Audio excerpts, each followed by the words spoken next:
Well,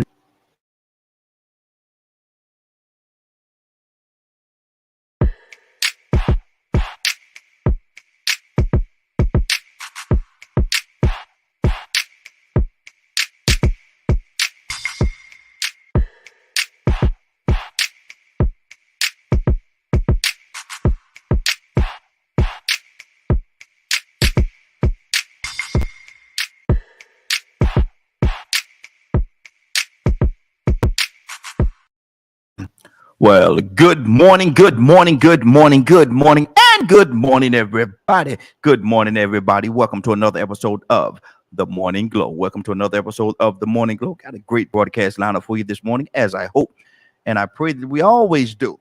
But before I take another step, before I do anything different, I got to say good morning, Captain Linda. How you doing this morning, sir?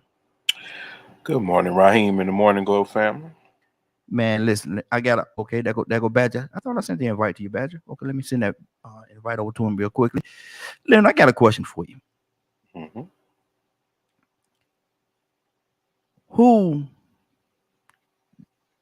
do people and I'm not gonna personalize this thing. That's why I hesitated.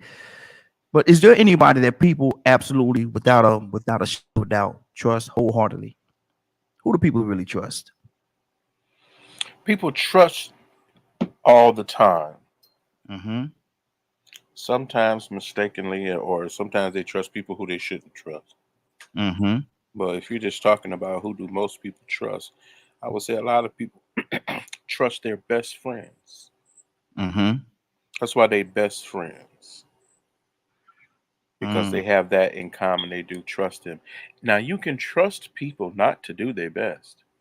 Mm-hmm. You can trust people do a lot of things. The thing about it is, you know, Mm-hmm. because based on their behavior and their actions, you trust that they wouldn't A, B, or C or what have you. Mm-hmm. So trust is, sometimes I think we use trust, most likely we use it as a positive thing, Mm-hmm. but you can trust in a lie. You can trust in things that are negative. Mm. Mm. Oh, that's good. That's good. Keep going, man. You going somewhere. Keep going. And it's not a matter of always being right, or, a lot of people feel, what you call it, betrayed when they trust someone and things don't work out. But Mm-hmm. that's a example of trusting someone that maybe you shouldn't have trusted. Mm-hmm. But it's always about what you're doing. You're giving people um, that benefit of Okay. trust. It's a benefit. Now, Leonard, that's good. We're gonna definitely go to Badger, but let me ask you this question. A lot of time people say, "I don't give my trust. You have to earn my trust." Is that always true? Because sometimes people just give it away like it's a bag of candy or something. They just give it away. They just ration it out. Is that a good thing? Is that a good practice? Well, I mean, it depends on the person. If that's the person that you choose to be a trusting person, that's just who you are. That's your character. That's what Mm-hmm. you have chosen. You can trust anybody. People Mm-hmm. can get you to trust them based on how they treat you. Mm-hmm. Sometimes they don't. They maybe treat you. Maybe you've known them for a month. They can gain your trust in a month and lose it in a day. Mm. So trust is what it is. I don't get too carried away about it. Mm-hmm. Um, I trust people to do what they want to do, pretty much. Mm-hmm. So that's why I'm not the biggest person when it comes to empathy. I guess I would Mm-hmm. say, Mm-hmm. and things of that nature, because I Mm-hmm. don't always trust up front. Okay. Like, I may not trust that this is all the evidence. Mm-hmm. I may not trust that you have been truthful with me. Mm-hmm. So I have to, adjust accordingly. I'm no big fan of some people carry trust around like it's the biggest deal in the world, and if somebody don't do this or don't, or their world is just crushed, or get over that. Yeah. Yeah. Get over that. Trust is no better than evidence. And once you have evidence to the contrary of trust, you need to adjust yourself accordingly. Badger, good morning. How you doing this morning? Beautiful and blessed. Yes, sir. Yes, sir. Badger, we're talking about trust, man. Mm. Do you kind of take a step back if a person say, well, I don't trust nobody. I don't trust nobody. Badger, does that make you kind of look at them a little sideways? Mm-mm. Not at all. Mm-hmm. Just listen to what they got to say, Mm-hmm. because I can relate. Mm-hmm. So, um, I'm so used to being accused of things that I just, if you want some facts, I'll look up the facts and hand them to you, and you can do what you want with them. Mm-hmm. I'm getting older and I'm getting tired. Mm-hmm. So, when it comes to trust, when it comes to things people have said, I just,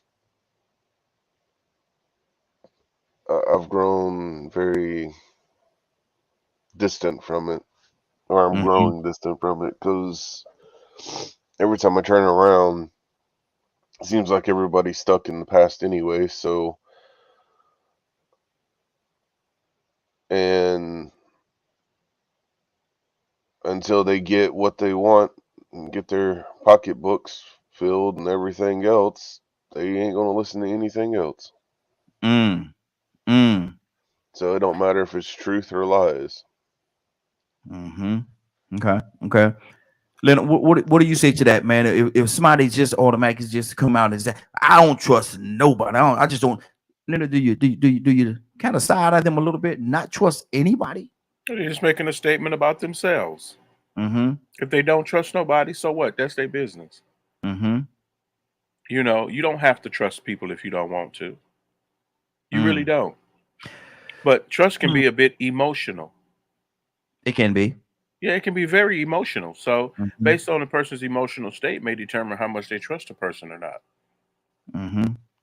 You know, it just depends on the person. Has the person provided with you with enough evidence to trust them? Or do you just trust people up front? Some people Now, don't. Everybody doesn't. now, see, my thing is, I'm very leery about a person that just I just met you and all of a sudden I trust you wholeheartedly. Hold on, I'm leery about that person, but I'm also a little leery about somebody in this whole life of living that they say they don't trust anybody. So what kind of situation is that, bro? You don't Maybe trust they're nobody, maybe they're just not you know? trustworthy. But nobody, Leonard. No, maybe that's been their issue. It is specifically an issue where you're untrustworthy.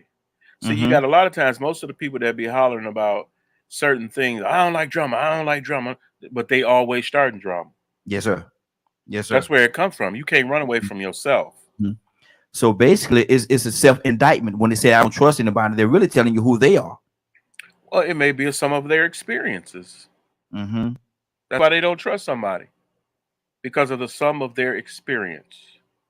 Mm. Me personally, I only trust certain people, but Mm-hmm. I trust you to do what you want to do. That's about Mm-hmm. as much trust as I take it. I trust that you will do what it is that you want to do, Mm-hmm. whether that be good or bad. I trust that you will do that thing based on Mm-hmm. your character. Mm-hmm. But I don't have these extraordinary requirements for people. Mm-hmm. I just don't. It's just not that big of a deal. Mm. And see, and everybody view things different. That's one of the things that I love about being your own individual and people allowing you to be your own individual self. But me, myself, personally, speaking for me, man, I do have people that I trust. I have certain individuals that I trust wholeheartedly. I have certain people that, I kind of, yeah. Now I don't know, bro. I don't know. I'm not gonna unless you ask me. If you ask me, do I trust you? I'll probably tell you straight up and down, no, nah. And this is the reason why I do not. because I saw how you blase. I saw how you treated them. Now, if you treated somebody this way, then I kind of think you might do the same thing to me. And so for that reason, I don't trust you. Let me see. Absolutely true. Let me see. Okay, somebody's comment on the topic today. It's kind of sticky. That's a sticky. It's a sticky area with me. Badger, what do you say to that? It's just a sticky area, man. If somebody says they don't trust anybody for whatever reason, how you gonna live your whole life and not trust nobody? Until I met my wife, I didn't trust nobody. But now you do. No, I do. But it Exactly. took finding someone that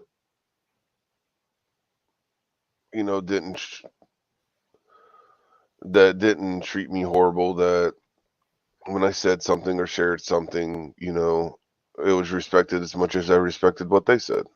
Mm-hmm. Mm-hmm. Mm-hmm. So I still have trust issues, but a lot of it came from the experiences I had growing up. Mm-hmm. So it was nobody else's fault. Not, there was probably people that meant me no harm whatsoever, but because of me being in trauma brain, I totally missed everything that they were probably trying to help me with. Mm-hmm.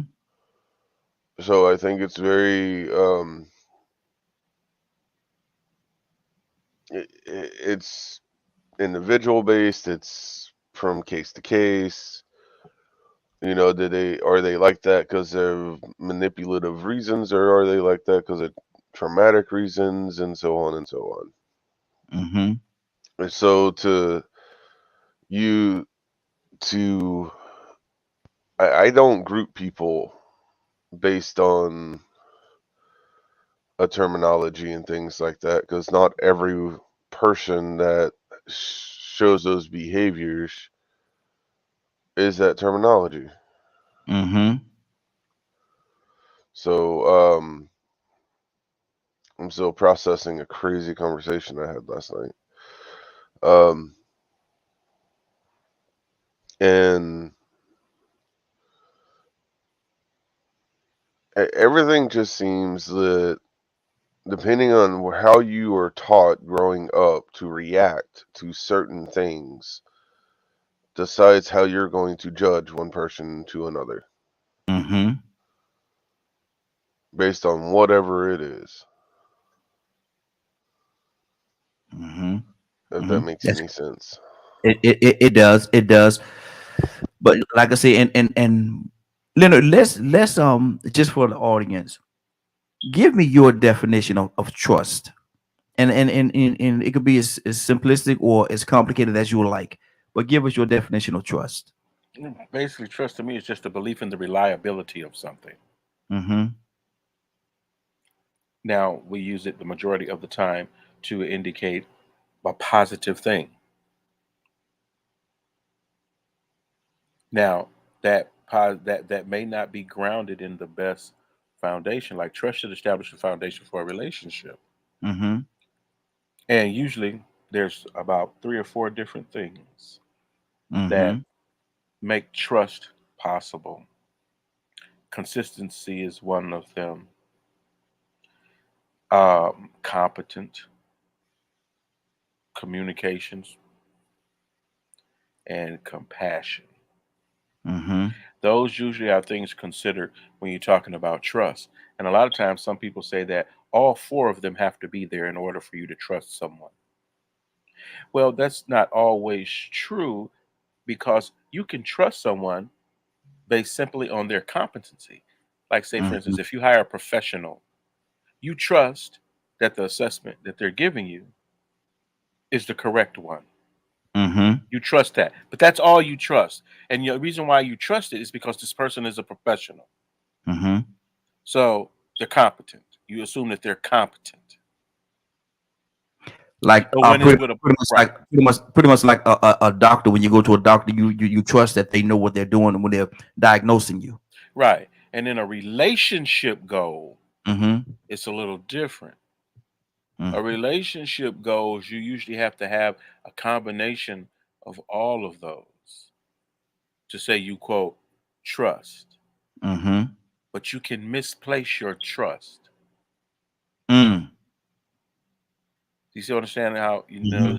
you can Yeah. misplace your trust. Mm-hmm. So, what one person may use as criteria for trusting someone, another person may have something a little different. Some Mm-hmm. people may trust you because you've been to jail and you used to committing crime, so they trust that you'll have no problem pulling this next one off.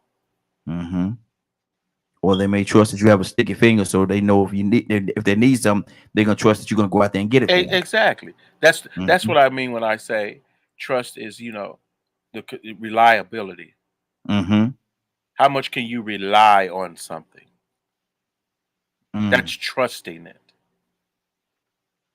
But some people take it to a whole nother emotional level. Like, say, for instance, when we say trust in God. Why? Mm-hmm. Mm-hmm. Because to many of us, our relationship has shown that God has been there. Yes. It's reliable. Mm-hmm. Regardless of whether some people don't know, can't understand it, or whatever, we have found reliability in the Word of God Mm-hmm. and His actions in our life. So that's why we trust Him. That's why the Bible, I think, uses a different when it says, for salvation's sake, you should believe, Mm-hmm. not know, not trust, but you need to believe. Yeah. Yeah. That's You may good. not be That's able to explain it, good. Mm-hmm. but just believe. See, believe don't take a whole lot. You Mm-hmm. just have to choose to do it. See, and this has been an example that I've heard a lot of pastors say for years. When you sit in a chair, you trust that chair is going to hold you. You put all your trust in the chair, and what you do, you go over there and you flop down and you sit in that chair, thinking that chair is going to hold whatever weight that you have and support you Hmm. and be there for you. You're not gonna fall flat on the floor. They use that as a way that you have to also trust God that He's gonna be there for you, and regardless of whatever it is that you're going through, you have to trust Him wholeheartedly, Hmm. like you trust that chair.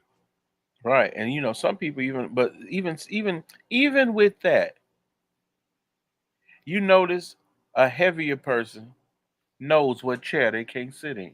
Yeah, yeah. Mm-hmm. Which one can carry the load? So it takes a little bit there for you to, there's some things that you should be able to see up front. You Mm-hmm. should kind of get a little, no, you know good and well, I'm 300 pounds. I Mm-hmm. can't be sitting in that little flimsy plastic chair Yeah, because yeah. you're It making ain't. an assessment about the chair. Mm-hmm. Why? Because you've had issues with chairs before. Mm-hmm. You know that all chairs can't hold you because you're using what you do know and what evidence you do have to make the decision to trust the chair. But you Mm-hmm. do it subconsciously. A lot of people, they just sit Yeah. down Mm-hmm. because it's a chair. If they see other people sitting down or what have you, they just sit down because Yeah. the chair's holding everybody else. Especially if and watch this. And this is something, Batch. I want to hear your take on this as well. If they have chairs, the same chairs in a circle, and you go and having a meet with somebody, and one person goes sit down, before you know it, all those chairs are filled. Nobody second guessed the chair, whether the chair was gonna hold them or not. They all took a chair They because all took a everybody else took a chair, chair. right? Because that's a part of it is the Mm-hmm. the, the perception of things. Mm-hmm. Why would you trust someone you just met 2 days ago? Mm-hmm. Why? Most people wouldn't do that. You Mm-hmm. know, maybe I trust the fact in a different setting, in a different context. Maybe I trust your competence, Mm-hmm. but I don't trust your ability to communicate. Yeah. Mm-hmm. Wow. That type of thing. Mm-hmm. Read that, Leonard. It seems different in English, but in the Greek, faith and trust are the verb and noun versions of the same word. Mm-hmm. That is And that was from Artistic Layman. yeah, exactly, exactly. And Badger, he said hello to I guess he said hello to you. He said, yeah, they met you at a meetup yesterday. Instead of want to make sure Oh, this. what's the Yeah. name? What's that name? Artistic Layman. Okay. You Artistic don't Layman. Yeah, layman. It might have been in the. I joined one of Public Citizens or Public Unlimited. I don't remember which name he changed it to. He But I said, joined one of his conversations last night. yeah, he said it was in a meetup. Said his name is Luke. Oh, hey. Yeah, good deal. What's on your heart about this chair situation of people trusting the chair, but they don't trust other individuals? How can you trust the chair more than you trust a person? You know, sometimes I wonder when faith starts kicking in those situations.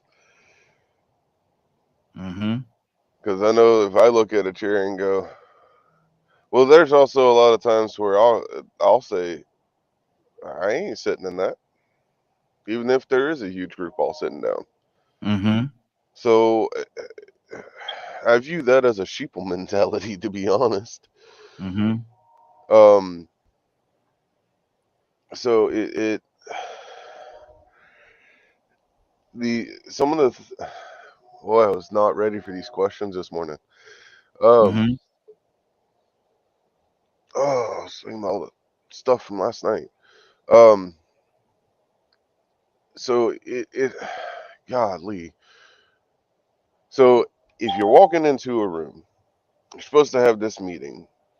There's a whole bunch of chairs. Here can hold me. I'm not sitting in it. And if they get offended by that, then that just shows me that they don't respect anything I have to say. What if you look at those chairs and there's a couple of people that's sitting in those chairs to the same body size, weight, or whatever that you are, and they're sitting in that chair? Would that lead you more to trusting? Probably not. Because normally, once I usually guide things by experience. So if that's what they want to do, fine. But if I know if I'm sitting in that chair and I'm pretty sure it's going to either break or be very uncomfortable, I ain't sitting in it. Okay, that's good. That's good. Curtis, good morning. How you doing this morning? Hey, what up, bro? What's going on with you, man? How you doing this morning? Yeah, I'm all right. Good deal. We're talking about trust. We're talking about trust. Curtis, and we're not gonna necessarily personalize, but who does most people absolutely trust, or how do you feel about a person that's just come up to you and say, man, I don't trust nobody. I don't trust nobody. How do you feel about that, Curtis? I mean, to be honest, I try and stay away from people like that. Just me. I try and stay away from, because if you don't trust nobody, then do you trust God? Do you trust yourself? You know, if you come around me and your thought is you don't trust nobody, then to me already you done set us kind of on you already done set me to the side. If you don't trust nobody, then you don't trust me. Yeah. So you've been disregarded. So how am I? You know what I mean? And depending on what we doing, if we doing something criminal, you might be the reason I go to jail. Because your lack of trust leads to your paranoia. Your paranoia leads to chaos. So now I mean, I don't knock nobody for feeling that way. That's how you feel. That's how you feel. But I try my best not to have to interact with that kind of person too often. Wow. There's a fella from he says greetings from Brazil. So definitely appreciate you all joining us from Brazil. Actually, what we're talking about right now, we're talking about trust, and we may get to those topics. You got a couple of topics that you want us to talk about. Friday is typically the day that we open up the dialogue for different conversations like that. So if you're available, come in tomorrow, and whatever you want to talk about, we'll talk about it. but we actually have a little a structure that we trying to kind of stick to on every other day. Leonard, what's on your heart, brother? Curtis said he have an issue, and I feel the same way. And that's exactly what I was saying earlier. If a person say they don't trust anybody, I kind of side eye, man. And but you feel differently. Leonard, what do you say to that? Like I said, everybody is entitled to that, but it's an indication a lot of times of maybe they're not trustworthy. Mm-hmm. Maybe they're not trustworthy. You probably can't trust them with a lot of things. Like I say, you can trust people with certain things. Mm-hmm. Like I say, you can trust people with level of competence. You can trust that based on their experience or what have you. But you may not trust them around your woman. Mm-hmm. You know, that type of thing. So, trust is just that. I like the way the one person listening, Artistic Layman, I think that was made a post there about faith and trust in language. Yes. And how it's used in the Greek. And, trust means other things to us when it comes to legal terms. But the idea is the reliability that this is the ability of of something to protect you or what have you. Like you say, you trust that the chair will hold you. You can trust. There's a different type of trust for God. When we start talking about God, we transition into the use of the word faith. Yes. You wouldn't normally think of the chair as having faith in the chair. Right? You would trust the chair that would hold you. But usually we use faith as a sign of complete confidence in something. Most likely when we're speaking English-wise, we have faith in things and people, or confidence. Like we have faith in God. That's a complete belief in God. Yes, absolutely. See, that's when we start using that word faith. And it's just common to say trust. It's like say for instance, there are some Christians who completely believe in the Bible. They ain't even read it. But they believe it. Why? Because of something completely different, some other concept that makes them believe that everything in the Bible is the word of God. Everybody has. Some people have a different level of scrutiny with trust based on evidence, where some people may not need no evidence at all. They just may believe that, and that's what they're gonna do. They don't care what they really say or what it really means. The written people. You know what I'm saying? The written people. The people that just believe in what is written because it's written, but they never think about who wrote it.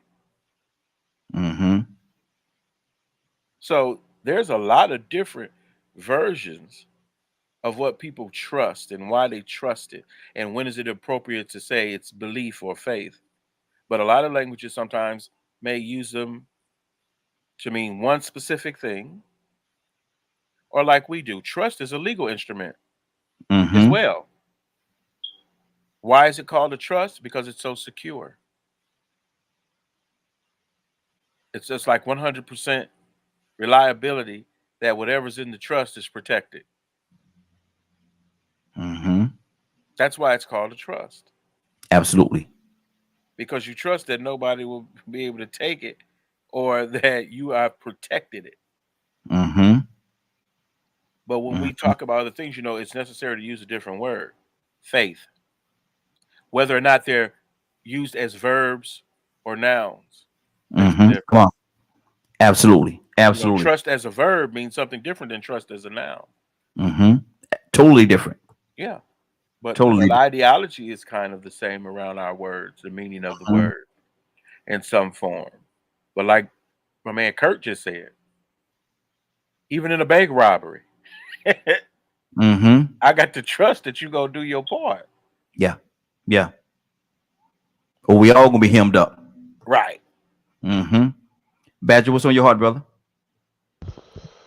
I'm just sitting here thinking, you know, like I said earlier, it-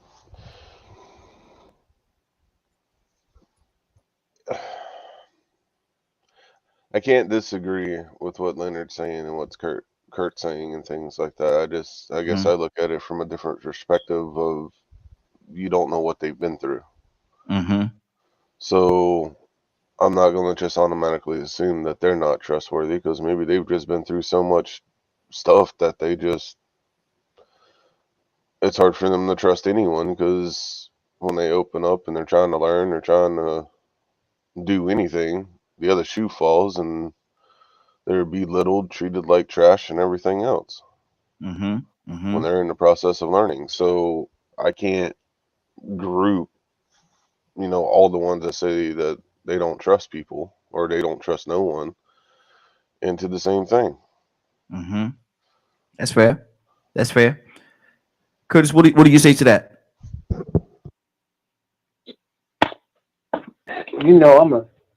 I'm a sports fan, a fan of coaches, and I remember watching a interview with one of the journalists. I can't remember his name, but he's real famous, and he was talking about. I want to say it was the first time Notre Dame. The story. The first time I think it was Notre Dame went to a national championship and won. Mm-hmm.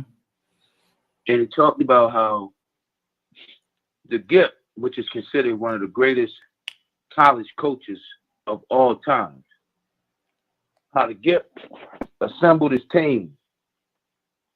And he told his team, now I need you boys to understand something.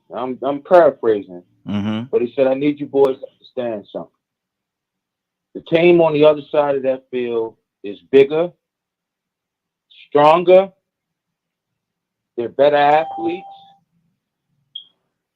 Every aspect of this game, you cannot beat them. Mm-hmm. They are a better team. He said, but there's one thing that we have or that we should have that they don't have. And he said that everybody in the locker room was like, kind of like, dog, coach, like the game ain't even started. You telling us we're going to lose. But then he got their attention when he said, but there's one thing that this team has that they don't have. He said it's the trust. Mm-hmm. He said, we have made it this far because you have shown that you trust, irregardless to who this man is, what he looked like, what his skin color is, where he come from, how much money his family got. You have shown the world that you trust the other man beside you. Mm-hmm. So we're going to take this field with that trust, knowing that the man beside you is going to do whatever he got to do to make sure that we're successful. Mm-hmm. Man, they said the locker room broke out into a frenzy so bad, man. They say them boys came out there and they didn't just win. They made that better team, that faster team, that bigger team. So Notre Dame made them look like they wasn't even playing in the game, man. Wow. People tend to try not. Trust takes work, right here. And people don't work. Mm-hmm. Mm-hmm. But trust takes work. It takes vulnerability. It takes you making yourself vulnerable. You have to take chances. Mm-hmm.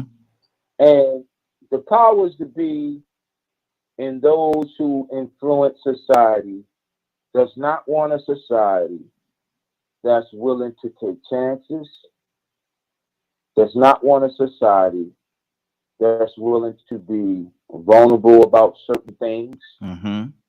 does not want a society to be awakened. Mm-hmm. They make too much money in the having society in the direct thinking and moving in the direction that we thinking and moving in. Wow. That's just my opinion. Wow. That's good. That's good. Donald Toussaint, good morning, sir. How you doing this morning? I'm doing all right. You all right, brother? I just had to clear my throat. Oh, okay. We talking we talking about trust. We talking about trust, Toussaint. Oh, And okay, I thought you were talking about football. no. What do you say about a person? How do you feel about a person that says, I don't trust nobody at all? I don't care who it is. I don't trust you. Is that a good You person? talking to one? Huh? You talking to one? Mm-hmm. I mean, love y'all guys, man. Mm-hmm. But I wouldn't stake my life on that one of you. I don't Mhm. be no harm. Mm-hmm. Mm-hmm. Because trust is hard to come by. Mm-hmm. You don't just throw that out there. Okay. Okay. I mean, really. I mean, now I was on the last of 12 people. Now I trust them, Mm-hmm. but I find out they'll leave you hanging too. Mm-hmm. Mm. Trust. Trust who? I look for in my life. I look for a preached word, right? Okay, Mm-hmm. Mm-hmm. from pastor leadership, but trust, man, I let you down. Mm-hmm. You find out that the man that you count on is in the closet Mm. or got some skeletons in it. One of the two. Mm-hmm. Wow. Trust. Trust what? Mm. Trust the person that you love, that you sleep with, that you spend time with, and then you find out Johnny knocking at the back door. Trust. Mm. Mm. Who? Trust the people on your job? Now, look, I sound like I'm preaching, developing a sermon. You got me developing a sermon. I see that. Trust it. Let me use a text. Let me go on the text. Trust in the Lord with all thy heart and lean not upon your own understanding. Mm-hmm. Acknowledge him in all your ways that he will direct your path. Not trust. Mm-hmm. I'm preaching a sermon this morning. Trust who? But see, That's my subject. but see, is that a bad place? We got a couple other callers that just called in, and the phone lines are open 508-924-3521. 508-924-3521. Phone lines are open. You could definitely give us a call. But Toussaint, you don't think that's a bad place to be in where you can't trust nobody?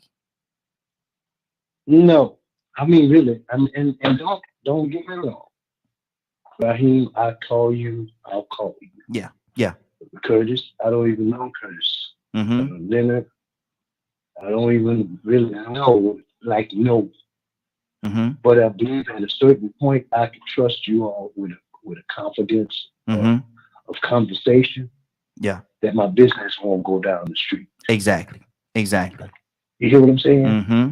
If I was in a situation, I would think that I can trust you all to do something. If not only to say Toussaint, just hold on, it's gonna be all right. Mm-hmm. But when it really came down to life and death, oh no, the devil is a lie. Mm-hmm. No, sir. Because my confidence, at the end of the day, I got faults, I got failures, but I don't trust man. Mm-hmm. Exactly. Because Wow. man will let you down. Mm-hmm. That's just me. Okay. Cassandra, good morning. How you doing this morning? Good morning. Cassandra, we're talking about trust this morning. And I want to hear your heart on, because a couple people say I don't trust nobody, or I've heard people say in the past I don't trust nobody. Cassandra, is that a good place to be in where you just don't trust anybody? And what is that saying about you that you can't trust nobody? Yeah, I never say that I don't trust anyone. There are limited people that I trust, Mm-hmm. and that's because of their character, their integrity, you know, their reliability. I Mm-hmm. know that I can trust them. Mm-hmm. But I think to live without trusting anyone, that is a really scary place to be. I think That so. means Yeah. that you have such a guard up for whatever reason that you won't let anybody in. And if you won't let people in, how do you build strong relationships, especially when it Mm-hmm. comes to partner relationships? Mm-hmm. I just, you know, I don't, yeah, no. There are people that I trust. It's a small amount of people, Mm-hmm. but I would not want to live not trusting anyone. That is sad. It's horrible. Yeah. Yeah. And yeah. You can trust me. You can trust me too, son. Uh-oh. And I do. Uh, I do, Cassandra. I need your help. I need your help. Right? Right? I need your help. So I'm in a situation, Cassandra, that I really can't get myself out of. Mm. So will you please drop what you're doing and come see about me? And come on, Ella. I'm on the way, bro. Give me a chance to put on some makeup, See, and I'm on my way. now she got to put, she got to put makeup on and all that. Yes, See what I'm talking about? yes. Gotta shine her. Lord have Gotta mercy. shine her I'll be shoes. in, Gotta shine her I'll shoes be up. in jail by the time you get here. Wait. Put on makeup, find a cute outfit to wear, something, you Mm. know, really Oh, matching. look, Yeah, I didn't say we I'll going be out there, on but I'm a coming. look, She, Saheed, yeah. I didn't say we going out on a date. I know. This is for class. This is for class. Lord, man, look, you might be in trouble, Tucson. You might be in trouble, brother. She gotta put on the makeup. She gotta get find an outfit and shine up her shoes and all kind of things. Man, you Look, hey, Raheem, uh-huh. you call back in tomorrow and say, y'all know what happens? Oh, Cassandra, they got married. Lord. Exactly. Leonard, what's on your heart, brother? Monique, coming to you next. Nothing much. I just, I stepped away for a minute, so I'm not sure if what you all were still talking about. Mhm. But when I left, we were still talking about the trust thing. Yes, sir. Mm-hmm. Remember that you call people who trust too easily gullible. Mm-hmm. Mm. That's the word we use for people who trust too easily. We Mm-hmm. call them gullible Mm-hmm. because usually human beings require something Mm-hmm. in order for you to trust them. And if you just trust somebody for any reason up front like that all the time, we call you gullible Mm-hmm. because you're easily fooled. You know what I'm Mm-hmm. saying? It's like I love watching Judge Mathis, Mm-hmm. and he always gets on people about moving in with someone. Yep.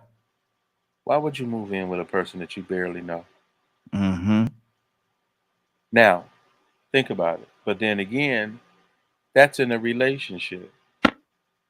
But we have people who take on roommates simply by answering ads. Mm-hmm. But even then, you still have to determine whether you trust them or not. And that don't work out because some Mm-hmm. people just don't have the same expectations and things like that. So they often fall out. So, I think some people take it too far. Mm-hmm. Like trust is so absolute when it's not. Mm-hmm. Exactly. Hey, Leonard, take it from me for a second. I would be interested because one of the things I do know about trust, and I don't know if Badger's still on the line.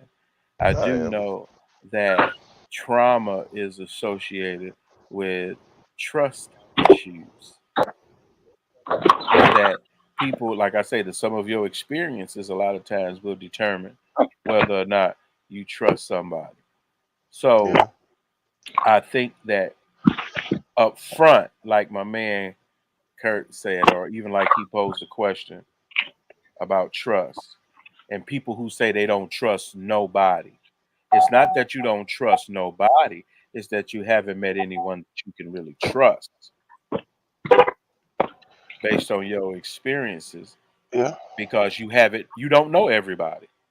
I mean, every time, like, just as an example of what I go through, you know, every time I talk to you one on one, I literally wait for another shoe to fall of you telling me to F off or whatever, and you don't want to talk to me no more. Right. So But that's I'm another like that thing with everyone. right. See, that is a issue related to trauma. Mm-hmm. Mm-hmm. What we were talking about, I think, was more so how we brag about it. You know, how Mm-hmm. we make a big deal out of it. I don't trust nobody. Well, Mm-hmm. you haven't met everybody though. Yeah. Yeah. You haven't trusted the people that you've met. I Mm-hmm. guess I didn't understand the question then. Well, no, it's not that you did not understand the question. It's just that one, even the way he asked the question, there was a context to it that you may or may not have been aware of. But the context that we used it in the beginning, I think, Raheem, was I don't trust nobody.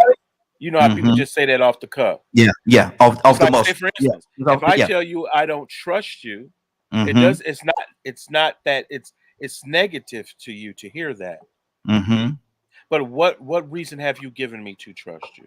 Mm-hmm. Exactly. Exactly. You know, that's better. You know, why should I trust you? Mm-hmm. Mm-hmm. You know, I mean, I trust you to do what you want to do. Yeah. Exactly. I may Exactly. not trust you for other things, but I do trust you to do what you want to do based on your Mm-hmm. behavior. I don't if you smoke crack, that's what I pretty much expect you to do. Smoke crack. Mm.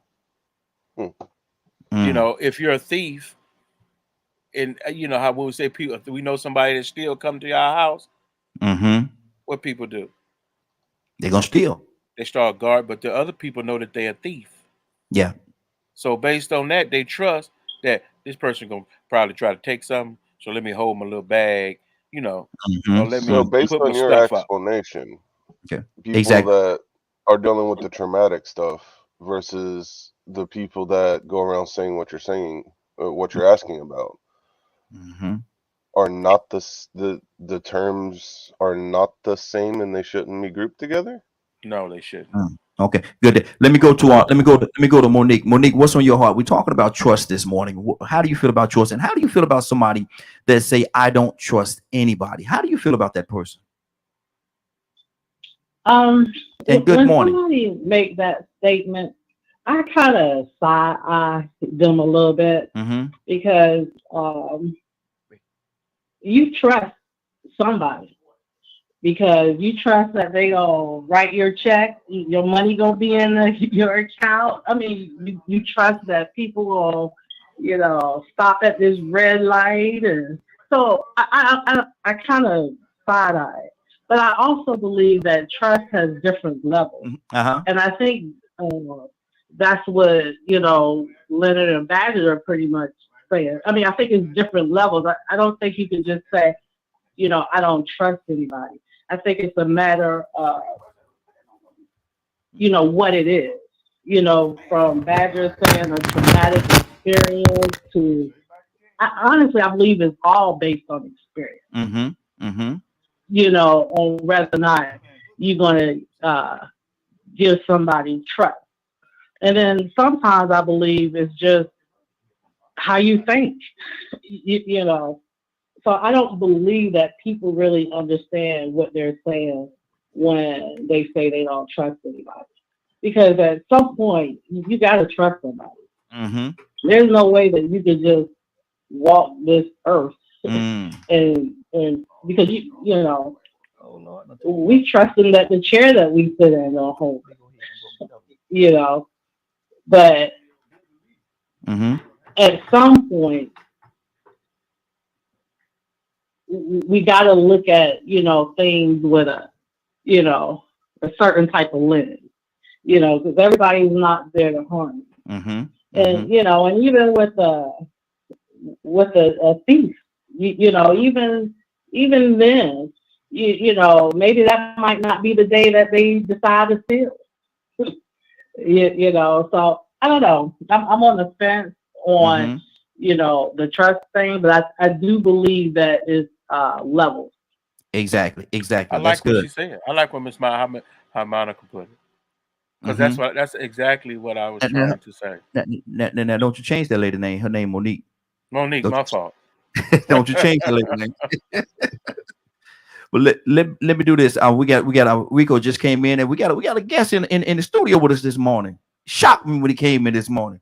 Mr. Neil, good morning. How you doing this morning? Minister Neil, good morning. Morning, Mr. Neal. You got me on? Yeah, you good? All right. Good morning, my dear brothers and sisters. Morning. I definitely I just came through. I came from the gym. I called myself playing hooky, but I want to come and get my money from him. But you know, Look first at thing this this joker dude. Look do, at he this want to try to put me to work. I Yeah. can't even play hooky. No. God, no. You going to work? You don't came in. You going to work today? Boy, I thought I go catch him red-handed. Hey, Mr. I want to ask you a question, and from where you're sitting, man. We're talking about trust. Okay. And how do you deal with, how do you associate yourself with a person that say, I don't trust nobody, I don't trust nobody? Is that reason to kind of look side-eyed at them, man, when they say I don't trust nobody, or what do you think that experience is like? No, that's them. Mm. And I'm saying it to you because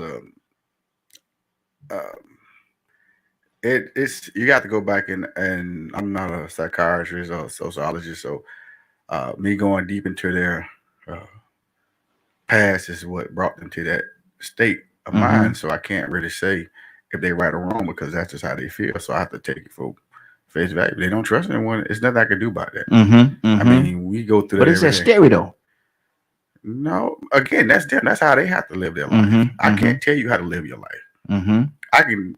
My whole thing is that my position is to direct you to not the problem, but the problem solver. Period. Now that's just me. Now everybody else have their own way of going about it. I know some people who think they can help. Some people think they can diagnose them, and they haven't been in no school, not clinically or anything. Ain't got no training, right? No nothing. But that's just them. But for me, I respect where you tell me you are, and I say that to you because I truly believe that's what's happening to society right now. We're not respecting one another's space and where they are at that time. Because you know, this is my first time back pretty much doing anything since my mother's funeral. So you can imagine, just I told you, I said, hey man, I need to step back. And you respect that. You get what I'm saying? Yes, sir. So when you at that point, you have to respect where they are at that time. That's not no mean that it might not change. Because you might be the person that God sent to change their mind. You get what I'm saying? So that's why you have to be that beacon of light to them. Because right now they might be in a point of darkness, and you are that beacon. And sometimes, you know, we always got to understand. We ready to see a scripture walking and see one talking. It's about your actions, how you treat that person. So what you have to do as that friend is to say, well, let me show you what trustworthy friends are all about. Let me show you how you can be trustworthy. That's all the things that we have to start doing. We are you telling them, oh, that's wrong. That's what they are.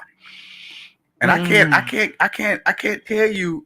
It's just like if I said something to offend you, I can't tell you that I didn't offend you. Yeah, that's you true. get what I'm saying? So true. why can't I tell you how you supposed to feel? That's insane to me. So what you do is that you do what the Bible tells you to do. Hey, you love on that person. Yeah. If you say who you say you are, you love on that person. That's how they build trust. You got to think. My case in point, my Reach it Charlie. now.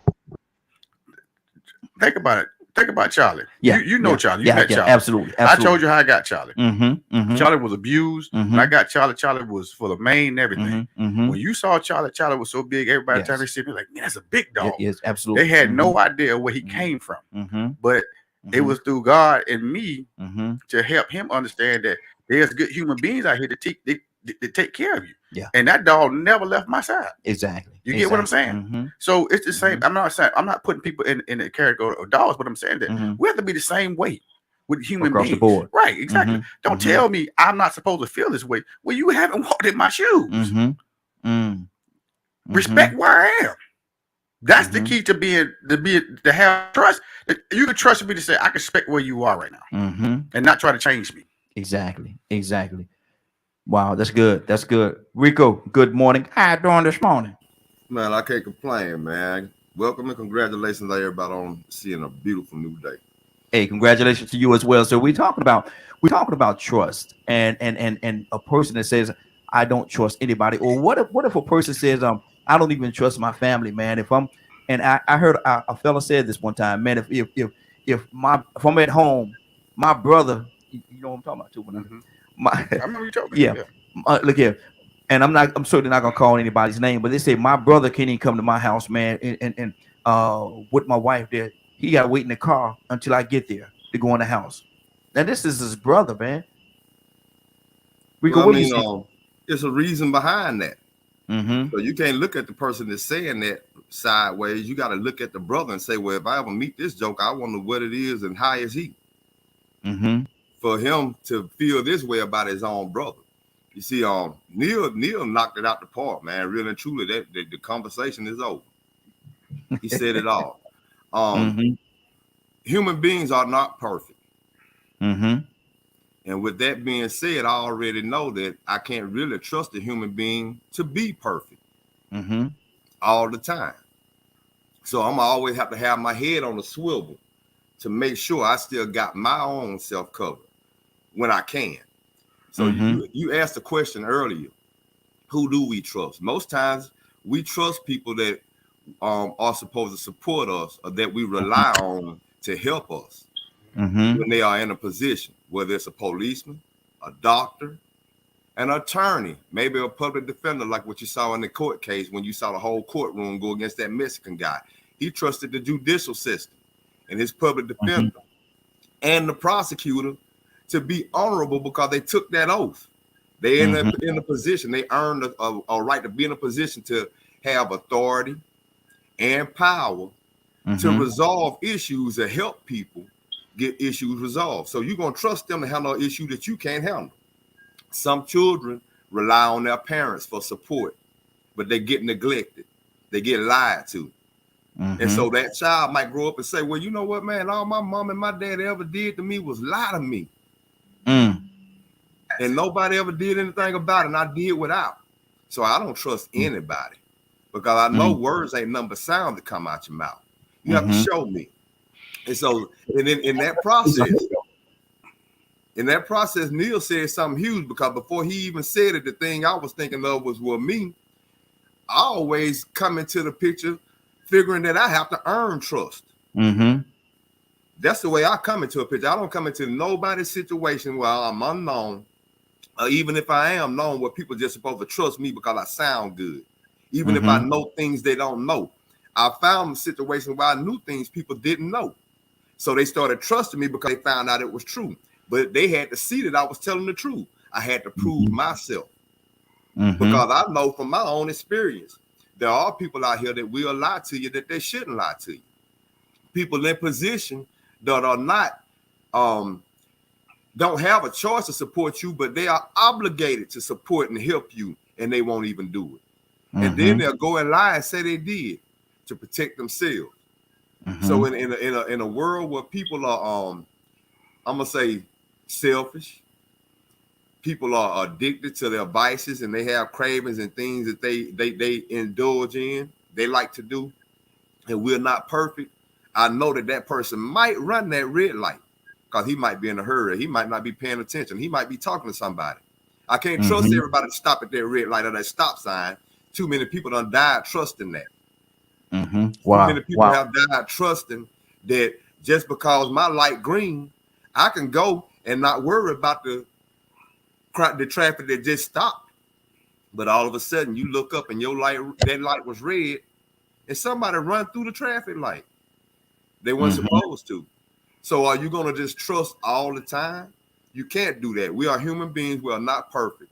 And we ain't going to do everything we're supposed to do perfectly. Sometimes we're going to make mistakes. And so that's where the trust has to go to levels. That's good. That's good. Let me go to let me see. We got who just called in. Let me see what that is. Toya with a T. Good morning. How you doing this morning? Get married. How you doing? Hey, doing good, doing good. So you want to see? We're talking about trust, and what do you say about a person that don't trust anybody, or say that they have issues trusting everybody? Is that a problem? Yeah, listen. So your first relationship is your mom and dad. Mm-hmm. So now, if they done lied to you for 10 years about Santa Claus, Easter bunnies and fairies, and then they just come to you and tell you that, of course you're going to have trust issues. I don't think we understand what we be doing. I really don't think we understand that. We follow some of these traditions and don't understand that it is laying the foundation for trust. Mm-hmm. Okay? So if you have a mother who every time you tell her something she tells, you're going to have a trust issue. Mm-hmm. If you've been lied to, yeah, I'm going to take you, and they never come. That's a trust issue. Yeah, I'm going to get you that. I'm going to pay you your money back. I'm going to do this back. I'm going to do this back. Mm-hmm. And they never do it. That's a trust issue. Mm-hmm. So now you're going to go through that in the family. That lie, cheat, steal, take from you, manipulate from you. Then you're going to do that you're going to live in that for 12, 13, 14 years. Of course, you're going to have trust issues with everybody else because the first foundation of the family that was supposed to show you trust, that was supposed to trust you, broke that. So I totally understand how people can have trust issues. Now let's go a little bit deeper. So now when we're getting raised, what do they do? What do the elder people say? You can't be trusting people. Don't you trust nobody.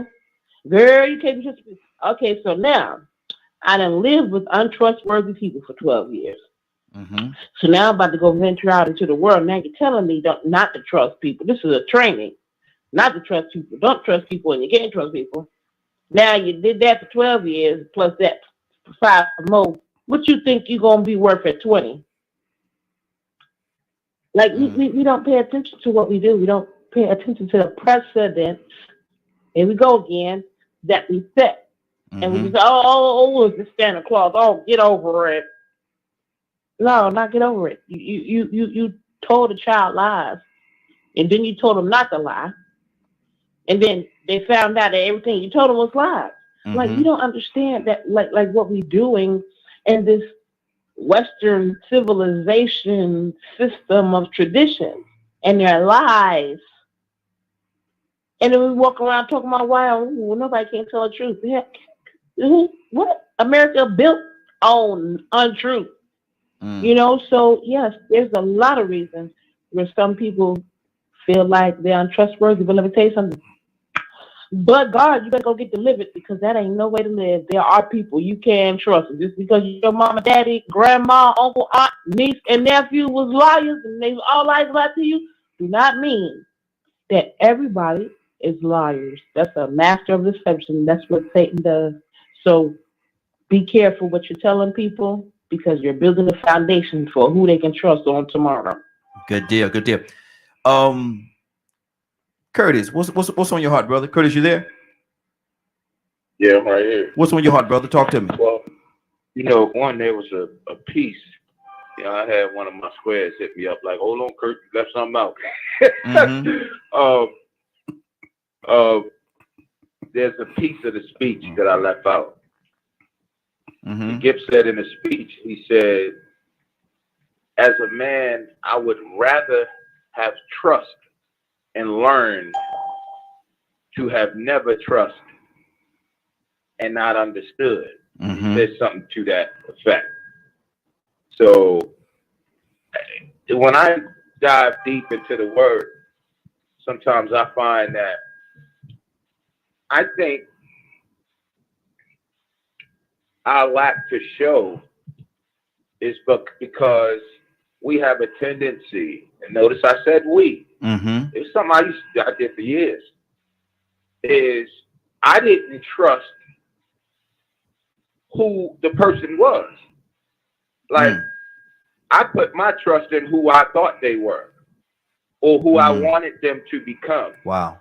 Or what I wanted them to do, the expectation that I wanted them to meet. I never really trusted who this person was. And it made me think about one time my grandma I had an uncle who used to get high real heavy, right? And my uncle, man, I swear, man, if you ain't ball it down, look, it's going out the house. You best believe it's going out the house. You gonna see somebody in the hood, mama with a new microwave or new VCR. You know what I mean? Then my family, they was like railing on him one time. We used to all meet at my grandma's house on a regular basis. My grandma's house, she was Big Mama. And they was railing on him one time. My grandma said, "What's wrong with y'all?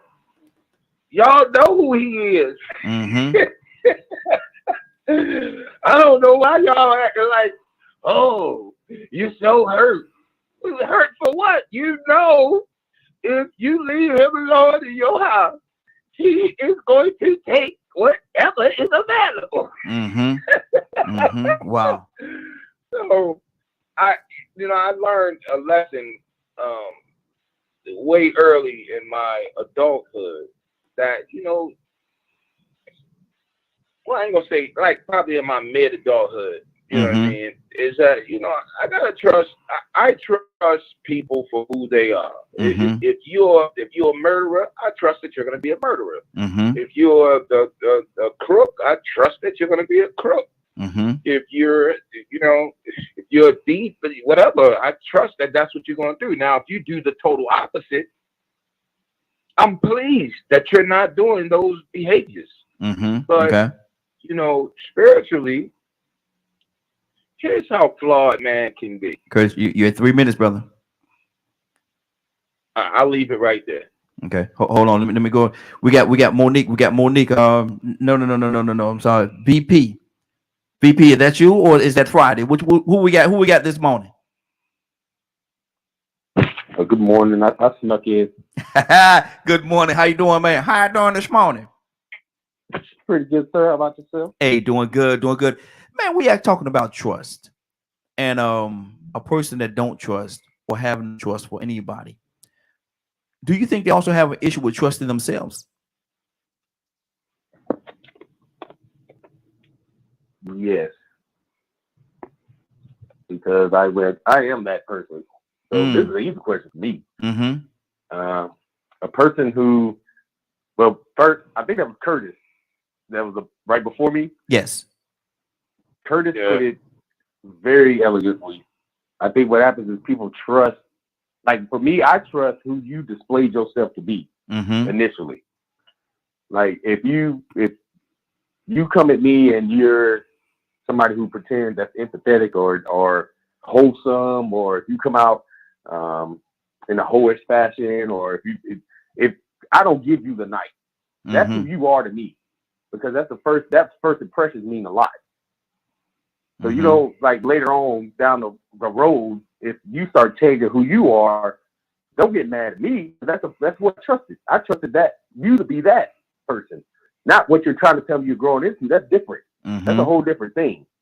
So for me, when you switch it on me like that, or same as Toya was saying, when you're in school and we switch it, or you tell your kids that, oh, Santa Claus is alive and he's bringing these toys, and you switch it, you now are projecting a distrust in individuals or yourself that you can't take other words. Like, I know my actions will, because of my spiritual growth and me really diving into Christianity, things that I've done, I feel like I've laid a seed in the ground and I'm gonna reap and be sowing those things. However, because I know these things are coming, that's a problem of knowing good and bad. Is you know these things are maybe coming, you don't trust the environment around you. It's kind of like how the CIA plays us and makes us feel like it's a foreign enemy when it's really the inside man. So even though there may not be any real threat from the outside, because you have put up so many barriers and illusions and confusion, that you start to distrust even your own grounds that you're in. So I find myself as an individual who projects, or who used to project, not as much as I used to.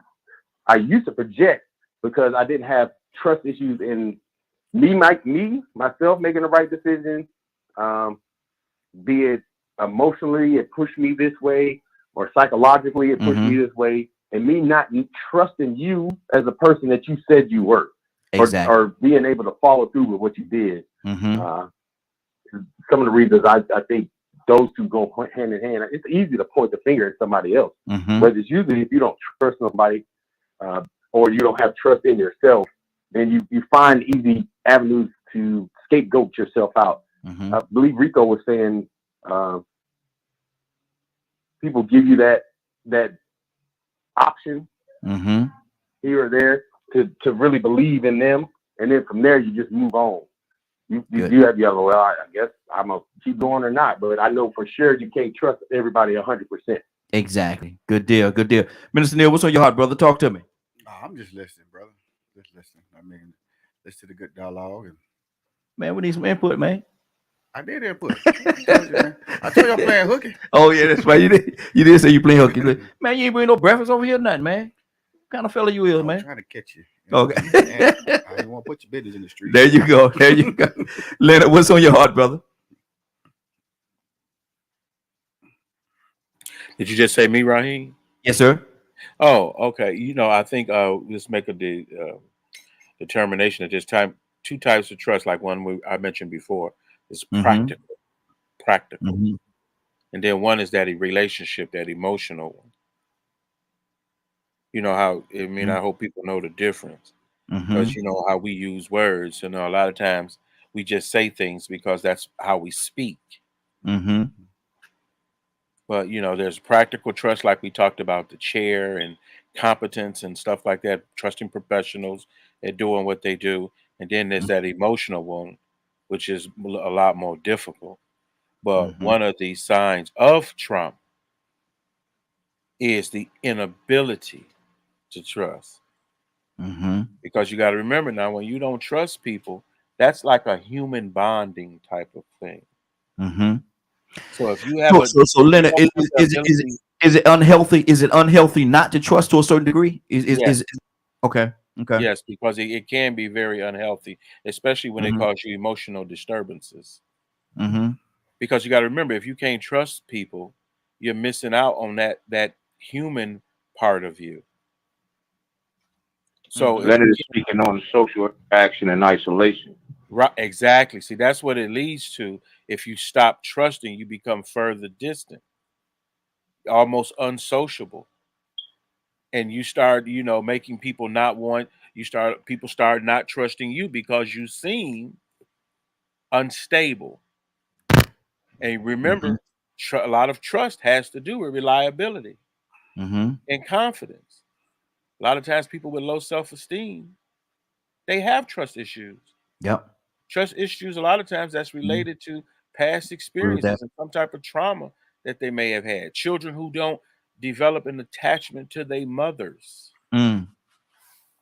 That's one of the clear signs of issues, especially if you think that there's some type of mental issue or disability there. Is why, or say, for instance, mothers who don't embrace newborns. And now we know that as being postpartum depression. So if a child does not get, like, say, for instance, affection and stuff like that from that parent, especially the mother, they develop emotional and attachment issues in life usually, especially if they don't get any help with it or don't want to identify it. Because the moment you don't trust nobody, that's a flag. Wow, that's good. That's good. Cassandra, what's on your heart? Toya, what the tea coming to you next? Yeah, I mean, I totally agree with what everyone has said. I know as a minister that has, counseled mainly women for over 30 years, that is one of the biggest issues that they deal with, trust issues. And it's pitiful because it leads to other things. It leads to depression, like Curtis and Linda said. It leads to this isolation where you cut yourself. It can lead to seriously mental issues, mental health issues. So that is why I say, I'm concerned about a person that say they don't trust anybody. It's something wrong. There is a disconnect somewhere. Yes, we have our choice as to who we decide to trust. but you can trust somebody. Mm. It's somebody that you can trust, and you need to learn to trust people. And I'm not talking about being gullible and just throwing yourself out there to anybody, but there are people that you can rely on. Wow. And you need to, let God show you those people. And that's why discernment is so important. You can see, God will show you in the spirit who people are. Wow. So please don't walk around not trusting anybody. Let God show you, because that's going to be miserable. And that's going to lead to other issues. I can tell you that. I've done it long enough. I can tell you that. Wow. That's good. That's good. Tori, you with the T? What's on your heart, sis? Talk to me. This is good here, man. Yeah, no, absolutely. That's definitely a flag. But we have to be careful how we raise our kids. Because this is how we raise them. We raise them. We don't trust people. Don't talk to strangers. You know what I mean? In this day and age, I know it's probably always been like that, but you got to be Larry who you trust. You know what I'm saying? And it doesn't mean because they're a family member. Doesn't mean because they're a teacher. Doesn't mean because they're elected official. You know what I mean? So it's really a catch-22. But that's the training that we give each other. You know what I'm saying? If we want to do that, as kids, when you're raising them, and you tell them about trust, that's a hit or miss because you don't know who to trust. And you don't know who to trust until you see that they are untrustworthy. So this is a real catchy situation because we can say all that we want to, but if nobody ever talked to them about a God that can set them free, that's going to guide them, how are they going to know to trust God? They're not going to know. When you come from a home of people who disgraced you, put you down, talk to you bad, that's all you know, and they never talk to you about anything good, and God is good, how are you going to know that you can trust people? You won't know. You know what I'm saying? Because, again, that is how that was the culture for from the beginning. So you got to be real careful, you know what I mean, trying to discern or determine who is trustworthy if you ain't had no other kind of training that tell you what is trust. You know what I'm saying? When you know to do it, how do you know to do it? Especially if you come from a terrible background. You know what I mean? So I think everybody is exactly on point. But I do have to say yes. However, you got to find out about a God. You can know about it all your life. I was one of the people too. Oh yeah, well I know about God, but it seemed like I couldn't trust nobody because my family's a trip. Some of the friends I've met along the way, some of them are a trip. But I've attracted, certain energies, not knowing because it was cultural. You know what I'm saying? But again, God had to deliver me. I had to want to be willing to trust. I had to be willing to trust men, even though I was touched by them. Wow. That was something. That was again a choice. That I had to say, okay, well, you know what? I know what happened. I know what happened to somebody who helped raise me, who helped bring me up. But I have to give everyone the same respect with trust. I can't charge somebody else for what somebody did a long time ago. But I had to be willing to do that. I had to choose to do that. I had to choose to be like, you know what? Trust the people, you can get hurt, man. But you got to take that and keep on moving because you cannot live in a world where it feels like you can't trust nobody. And then it gets deeper because sometimes people will make you feel like you can't trust them.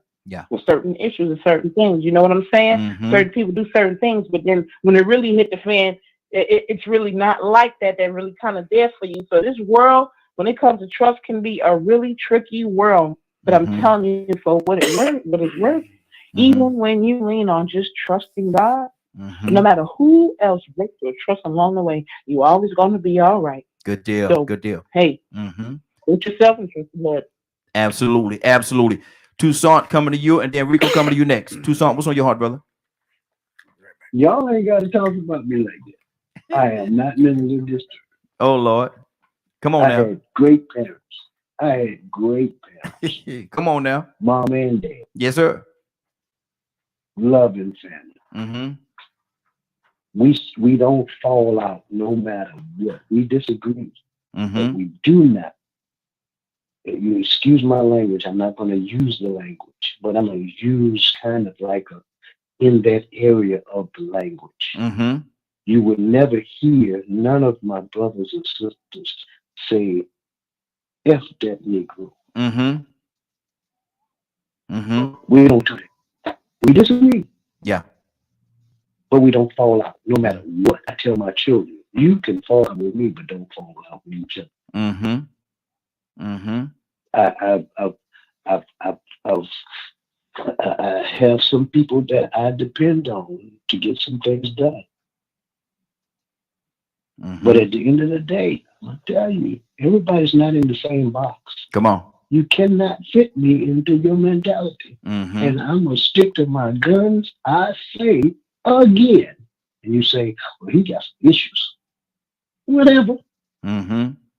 When you finish talking, when you finish saying what you're saying, bless your heart, I still don't trust nobody. Mm-hmm. That's just me. I've gotten to the point Mm-hmm. where you don't have to worry about me being welcome to your house because I'm not coming. Yeah. If I do come, Mm-hmm. within the hour, I'm leaving. Mm-hmm. Wow. Don't worry about an invitation because I took the welcome sign down. I'm not disturbed. Mm-hmm. Here's my question to mankind. Yes. What are you capable of? Mm-hmm. Wow. Wow. What are you capable of? That's You hear good. what I'm saying? Okay, I depend on this chair. Why did it break? Mm-hmm. Yeah. I Yeah. depend on him or her. Mm-hmm. And then some kind of way they're not capable of doing what Mm-hmm. they said they could do. Mm-hmm. Exactly. Exactly. Rico, talk to me. So I'm that's sorry. No, go ahead, Tucson. Finish your thought, brother. no. I don't know if no, I'm just saying. So Mhm. I'm gonna stick to my guns Mm-hmm. Got you. Got you. to where I done got to that point, Mm-hmm. and I'm staying there. Rico, what's on your heart, brother? Go ahead and let Badger go, and then I go after Badger. Okay. Badger, what's on your heart, brother? I was listening to everything people were saying and different experiences and stuff, and I had some stuff that was said to me last night that got me thinking. You know, I had to build up a lot of confidence to come onto this show in the beginning because I didn't know if I'd be allowed to speak. I didn't know if I'd be attacked or anything. So I had to put a lot of trust in what I was hearing before I ever called in. You know, openness, you know, it's a platform to share ideas, different concepts, different experiences and stuff in hopes that it helps somebody somewhere learn to grow. And it was hard. And the reason I'm bringing this in is it feels like in our society today, there's so much lack of trust and understanding amongst one another that there's always accusations just thrown back and forth before a conversation can really get started. Mm-hmm. You know, and I think a lot of people might not even realize that they don't trust people. Not as much as the ones that say that they don't, but also the ones that don't and don't even realize it due to their experiences and things like that. Some of us have become aware that we have trust issues. Some of us acknowledge it and just run with it. You know, so there's so much involvement when it comes from one person trusting another. Because I feel it's a spectrum. You know, if you have the ability to trust everyone until they prove otherwise, awesome. Not everyone's like that. You know, and then there's people like me that have all this trauma, and then the stuff that Toya was sharing, the stuff Donald's sharing, you know, and looking at the perspective of the whole, to automatically assume the other person that's saying comments or is very nervous and anxious, to automatically throw them in the category of untrustworthy because of your experience with people like that, or how you've been taught to interact with people like that. Are you lying to yourself also? Because you've grouped people into this category. So like, when within ourselves do we actually start really being able to have that trust in God or a great spirit or whatever God you pray to be able to have a conversation with a human being and don't judge them and put trust in whatever you believe in, that maybe that person's coming to talk to you because they have a problem, or they lack understanding, they lack whatever it may be, and you just might be that person that helps them. Exactly. That's good. That's good. Rico, what's on your heart? Then we're gonna go to Charles and get Charles in on this conversation as well. What's on your heart, Rico? Talk to me. What I'm realizing is we as human beings are doing it all once again, and we're grouping everything together.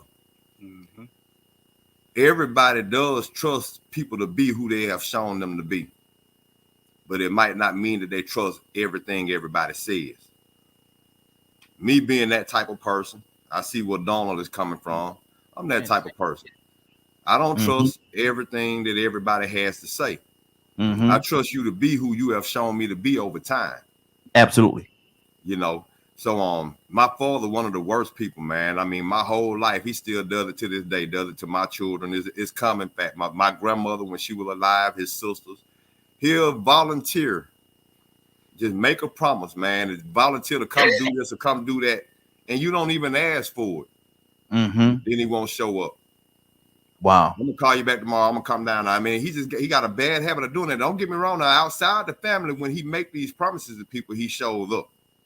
But when it comes to family, it sounds like just good intention. And you know, people like to make people feel good. So you know, over time, me and my grandmother and my aunts and everybody in the family, we just learned to realize that, you know, to trust that he is not going to do what he said he was going to do. Yeah. So that's, I mean, you know, so we do trust what a person has shown us they are, or who they have shown us they are. You know, but as far as just having trust in everything they say that they're going to do, no, I mean, that's where you have to prove to yourself that your word is trustworthy. That's why you're supposed to say your word is your honor, your word is your bond. Because if you speak and say you're going to do it, then you're supposed to stand on that and move in that action, move in that direction.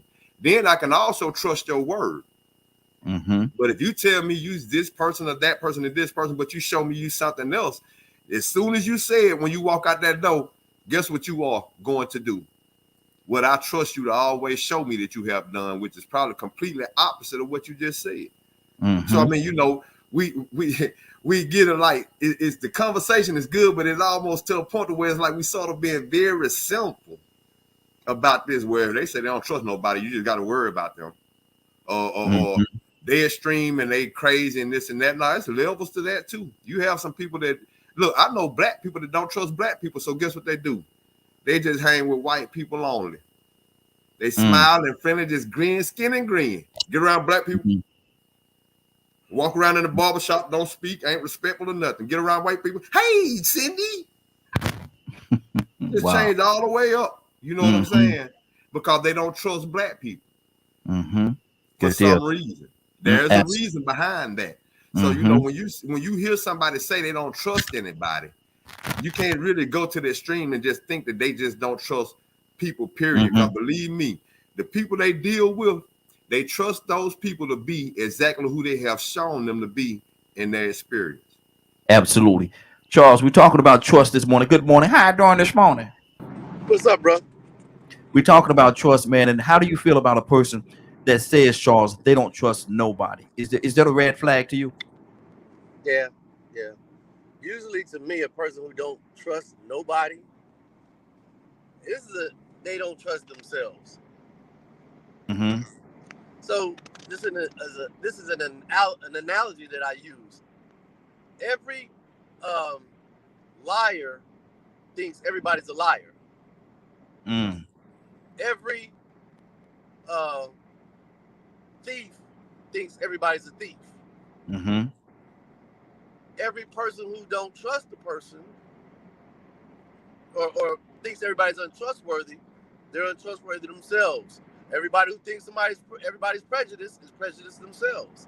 Usually, when you run up to a person who lies a lot, they ain't gonna believe nothing that anybody else say, because that's what's their mechanism in their mind to think that this is how they are, so this is how everybody else is.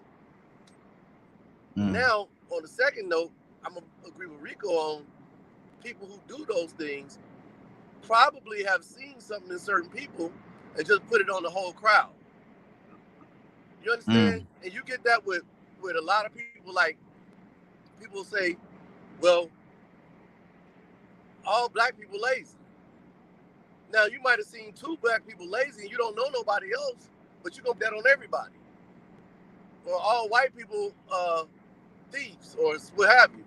You might have met 2 white thieves, but you're going to put that on everybody because, that's kind of a lazy thing to do to me mentally when you put everything on everybody, but you only met 2 bodies. You get what I'm saying? Yeah. So if you can't trust anybody and you haven't met everybody, then that's a lazy way, and that's the kind of way I guess a lazy person protects themselves, other than figuring things out and watching people and seeing how they are. Mm-hmm. Because it's not that I don't trust people; people have to be trustworthy. So I give everybody the benefit of the doubt in the beginning. But if you got red flags popping up about you, then okay, I'm gonna watch those red flags. Exactly. But it can't say I don't trust nobody, because that's kind of that's a weird way to be, man. I don't trust anybody. Nobody. I don't understand that. I guess we won't understand it because we're not like that. Yeah. And it might be a good protection way for that person. But if we're not like that, we won't understand it. Just like we don't understand things that people are like in other things. So we just won't understand. People who think like I think won't understand that. But doesn't mean they're wrong. To me, they're wrong, but to them, they're not. All right. Good deal. Let me go to Minister Neil. What's on your heart, brother? I mean, from what I'm hearing is, pretty much everybody's saying the same thing. And just to put something that my dear sister Tori said, and I heard my dear sister Sandra, and I think I also heard Badger kind of allude to it, and pretty much everybody is saying the same thing. But one of the things that we also got to continue to understand is that you have to seek God in order to build that trust.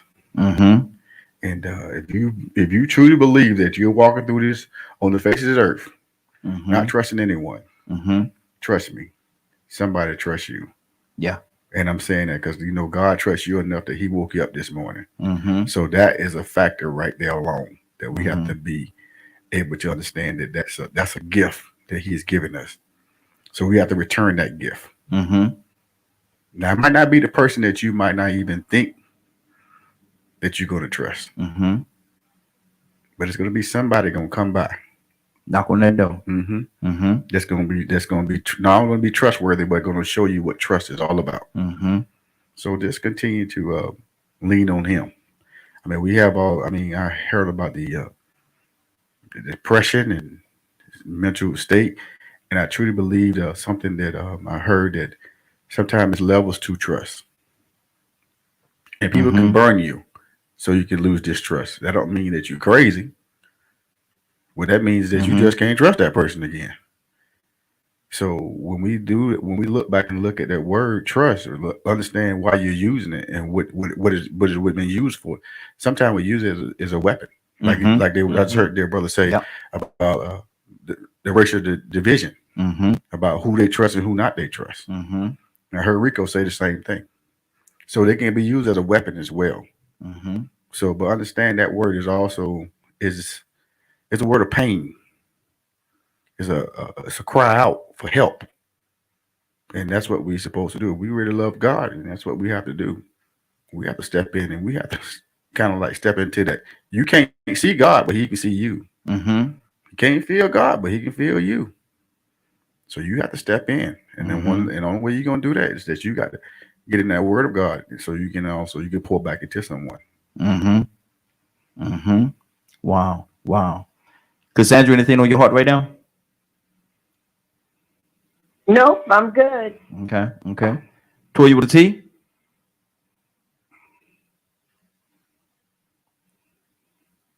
Toya done stepped away. Monique, anything on your heart? No, no, I'm good on this one. Okay. We're ready to go to our main subject. Kurt, what about you, brother? Kurt? No, I had something, but I forgot. Okay. Well, we're going to transition over to our topic for today. And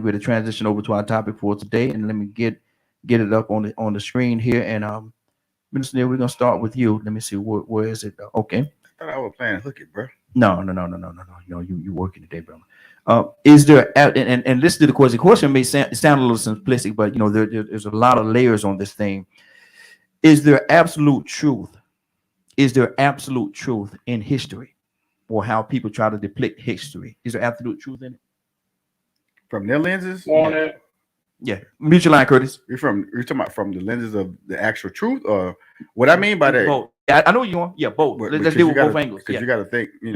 We could take the insurrection just for example. Come on. Yeah.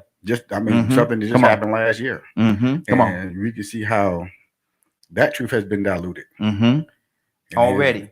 To the point that they are now considered patriots. You know what I'm saying? I'm like, some people even call them POWs. Prisoners of war. I'm like, but again, indeed, that's why I say, through whose lenses are you speaking of? Yeah. I like that. That's good. That's why you got to look at it. And I always tell people it has nothing to do with Democrats or Republicans. This has to do with the truth itself, and we all saw the truth. Yeah, it's right there in front of us. Right, but at the same token, you see how people diluted it to the point that they actually, if you was coming in this country for the first time, you'd be like, "What are they talking about? Wait a minute." You understand? Because again, and the verbiage that different people use. Right, that's the key to it. It's the verbiage that's been used. That's the key to it. The verbiage. Wow. You said the key word. It's the verbiage. They almost make it seem like they are martyrs, like they're heroes. They continue to say patriots. Now I always ask people, what do you consider a patriot? What gives you that level of authority to say what's a patriot and what's not a patriot? That's good. I've never understood that. Leonard, is there absolute truth in history? Well, you know what, Raheem? I be having an issue with the way you be asking some questions. No. But when you say in history, what? Everything is in history. And a lot of things are true and some are not. But that goes back to what Mr. Neil was just saying. It depends on the lens of where you're looking at it from, or who's looking through that particular lens. It depends on that, because some people will say that George Washington has never told a lie, and then somebody comes and say, "No, man, he lied to me last week." But what type of but what type of fool would say that? Hey, again, it depends, like you said about the insurrection. Some people say they're patriots, and other people say that they're disruptor. It depends on the lens. It depends on the lens and who's actually talking about. When you ask the question, like you'll say, if you were in a particular context, it would be better. But history in general, of course not, because nothing is absolute. Things could be from your perspective. But then again, we've also had a conversation where some people's truth is really a lie. They just choose to believe it. Come on, let's talk. So, a lot of people, when the truth ain't sufficient, they just make their own up. So that's a weird question, Raheem. And I think I'm too rational to consider it. Because really, in general, what's all true? What's absolute? What is absolute? Because as soon as you, the moment you be, that's one thing about a mark of intelligence. You don't know everything. There's always something new for you to learn. It's just like these people sitting around talking about, well, if you learn your history, if you learn your what history, what part, Right. everything, life ain't set up like that. So when you're talking about, well, you need to learn your history. Well, you assuming that my history is like yours? Is that what you're assuming? Or what assumption is you making about me learning this history? What part of history? Because if all I sit around and think about is just Chinese history or just Black history or what, that's just that. There's other history besides that that you may not have no knowledge of or whatever. So That's you know, good. when you ask that question about absolute truth or whatever, I think sometimes people be looking for absolute truth and they just realize that's not for someone else to give you. That's not something that you give to people back and forth.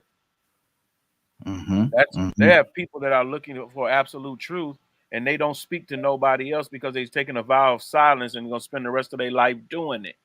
That's how difficult that is. So when I hear people talk about things are so true, so absolute, or they just put so much faith and trust. So what else? What, nothing left over? You gave that person all your trust. And now you don't have nothing left. So when people be talking about history, learn your history. To do what? But you know, that's how the Bible. That's how they do people in church. What's that? Yeah. They put all their trust in the man of God, and then they fall out with the church. They call themselves falling out with the church. Church. That's what they say. Ain't no such thing. Yeah. You just made a bad decision, like the man just. Right. That's what he's basically. He just telling you, right? You just made a bad decision. Wow, that's good. Curtis, what's on your heart? Is there is there absolute truth in history? Is there absolute truth in history, Kurt? That depends on who that truth is applying to. But there is absolute. I mean, in my mind, my opinion, there is absolute truth. Morning in history. Morning. There is absolute truth in history. You know, the Bible is a prime example. The Bible, the Torah, the Talmud, the Tanakh, and the Quran are examples of absolute truth. There's absolute truth in those books, you know, that can't be refuted. They have tried to refute it. They have tried to dispute it. They have tried to do everything to debunk it. But there's certain absolute truths in the Bible, in the Quran, and so forth and so on. But there is absolute truth in history. But I think that truth applies to I think absolute truth is specific. It's not general. It is specific to a way of life, who is involved in that way of life, who was the criminals, who was the crooks, who was the extreme. A lot of times with truth, just truth in itself, you know, I always take it back to Jesus. You know what I mean? Like, you got to think, this man had to have a certain level of trust, and his level of trust was strictly based in truth. Here's what my Father is telling you guys to do. Here's what he's telling you guys to be. Now, you can either do that or you can't.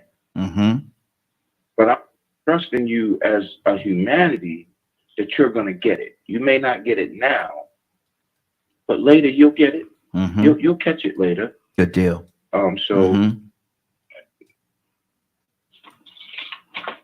Okay, good deal. Let's go to Cassandra. Cassandra, what do you say to that? Cassandra, is there absolute truth in history? Of course not. We know that history has been distorted, but this is one thing that I truly believe, that if we don't know, that saying that says that if we don't know our history, we are doomed to repeat it. We are living in that consciousness right now. Wow. With the things that we're seeing happening, we're living in that now.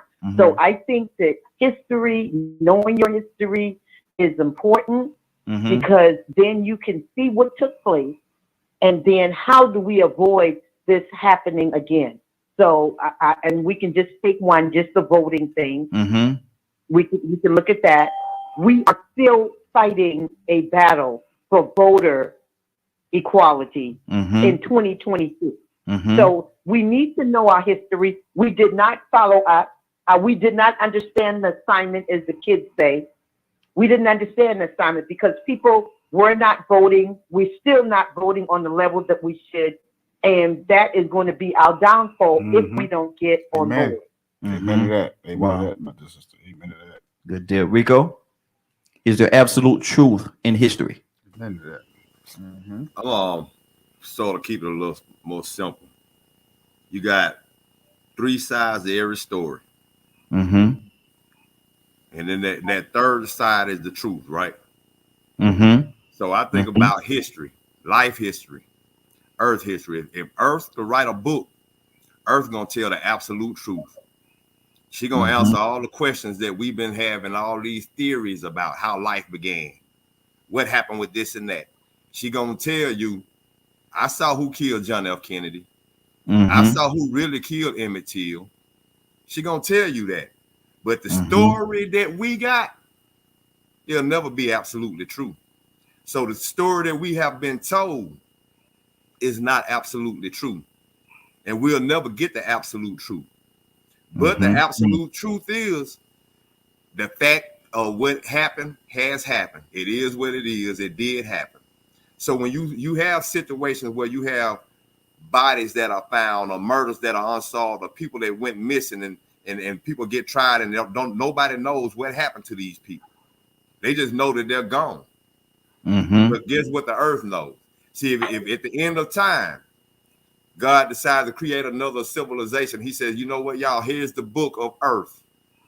Here's the book of life. It's going to be absolute truth. Because guess what? It's going to be the exact story of what happened regardless of who saw what. Some things we didn't see. We didn't see the first man get created. We didn't see a fish walk out of the ocean and get on land and become a land living animal. We didn't see all of that.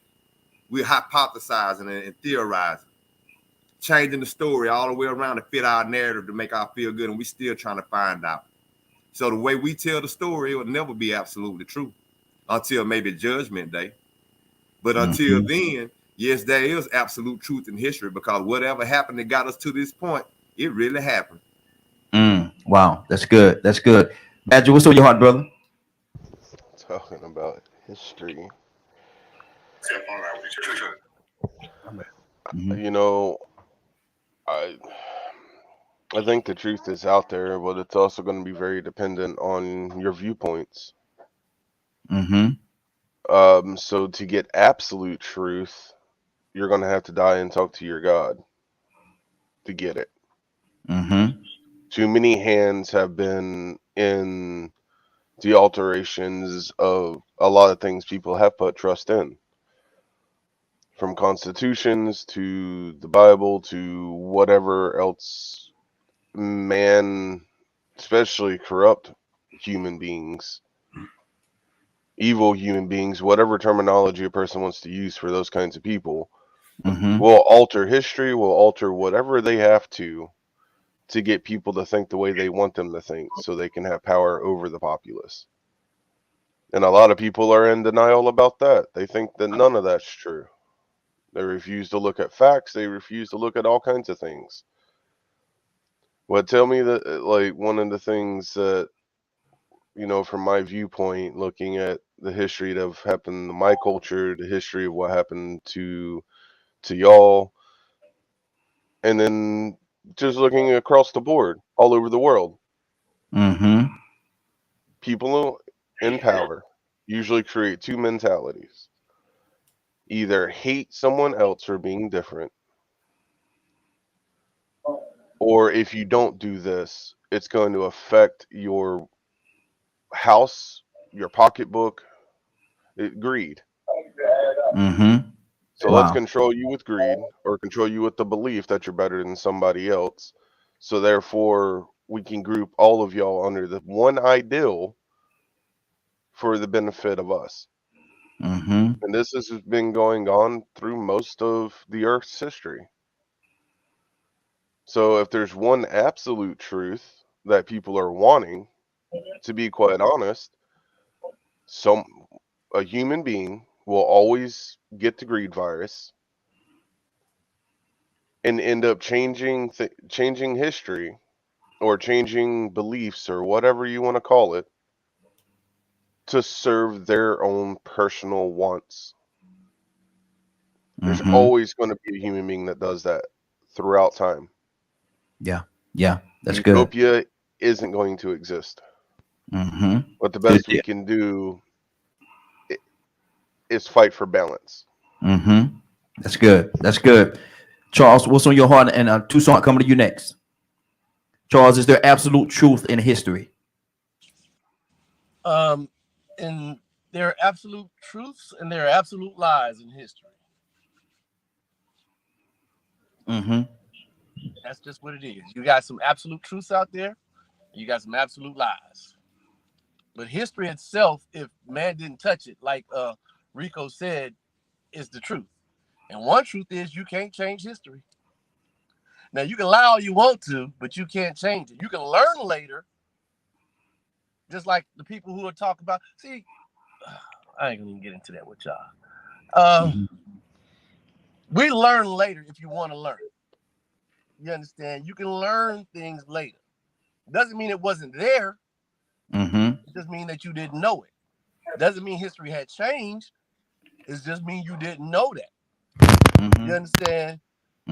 As learning your history, thing like that, it's a big thing that you should know certain things in your history.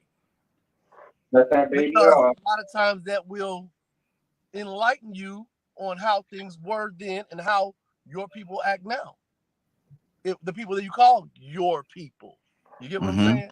Because sometimes people you think that are your people are not your people. Just because you're the same skin color, you look the same. We all came from different tribes. We don't know. You understand? Everybody professes to be something is not that, but that's I regret. Okay? I digress. You get what I'm saying? So history itself is the truth, just like Rico said. You can't, it's the truth. But how it's told could be a lie. You can't, you know, and if you're looking for certain things, you'll learn them. You know, it's weird. Let me tell you something's real. I think Leonard was saying something about it a few days ago, or we mentioned it. The book Black Rednecks and White Liberals. That's what they say. And this book right here, it tells about how blacks got their culture. And a lot of black people, and it goes by and it tells everything on how blacks got their American culture. But a black person to turn around and say whites don't have culture when we actually picked up their culture. You get it?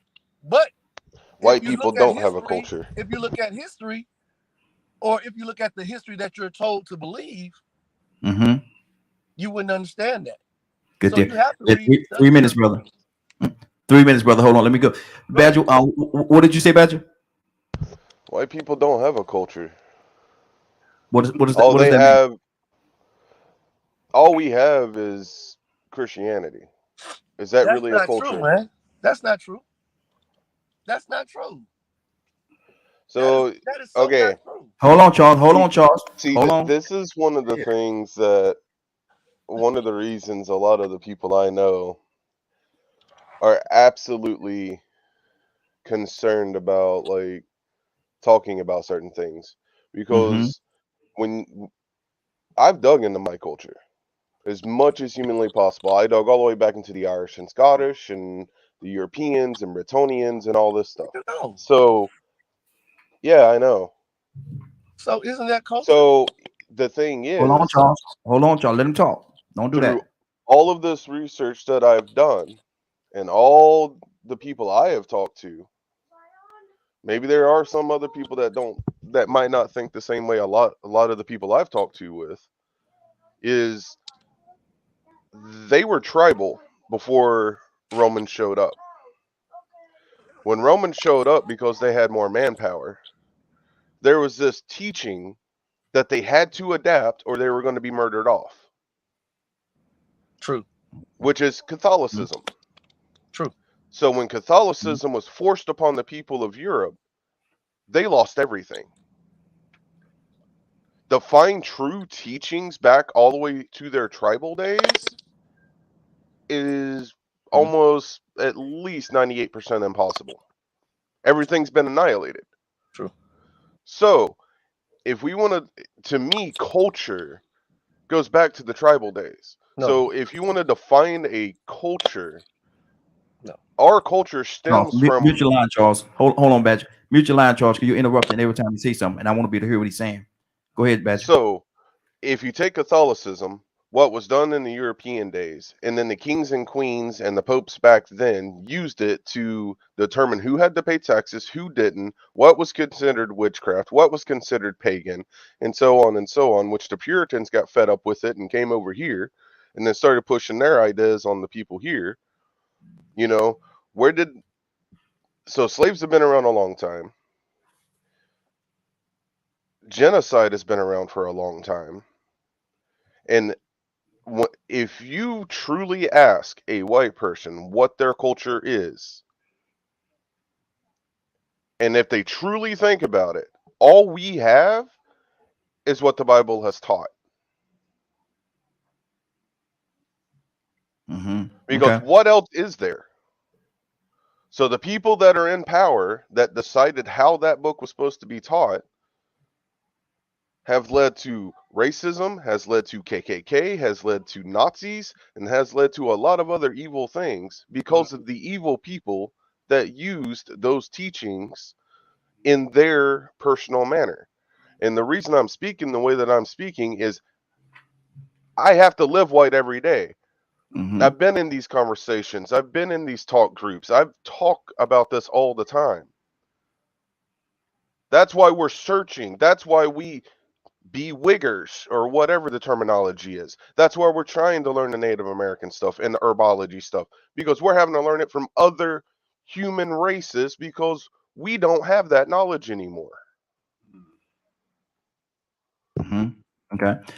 Let me go to Charles. And Charles, let me say this to you, brother.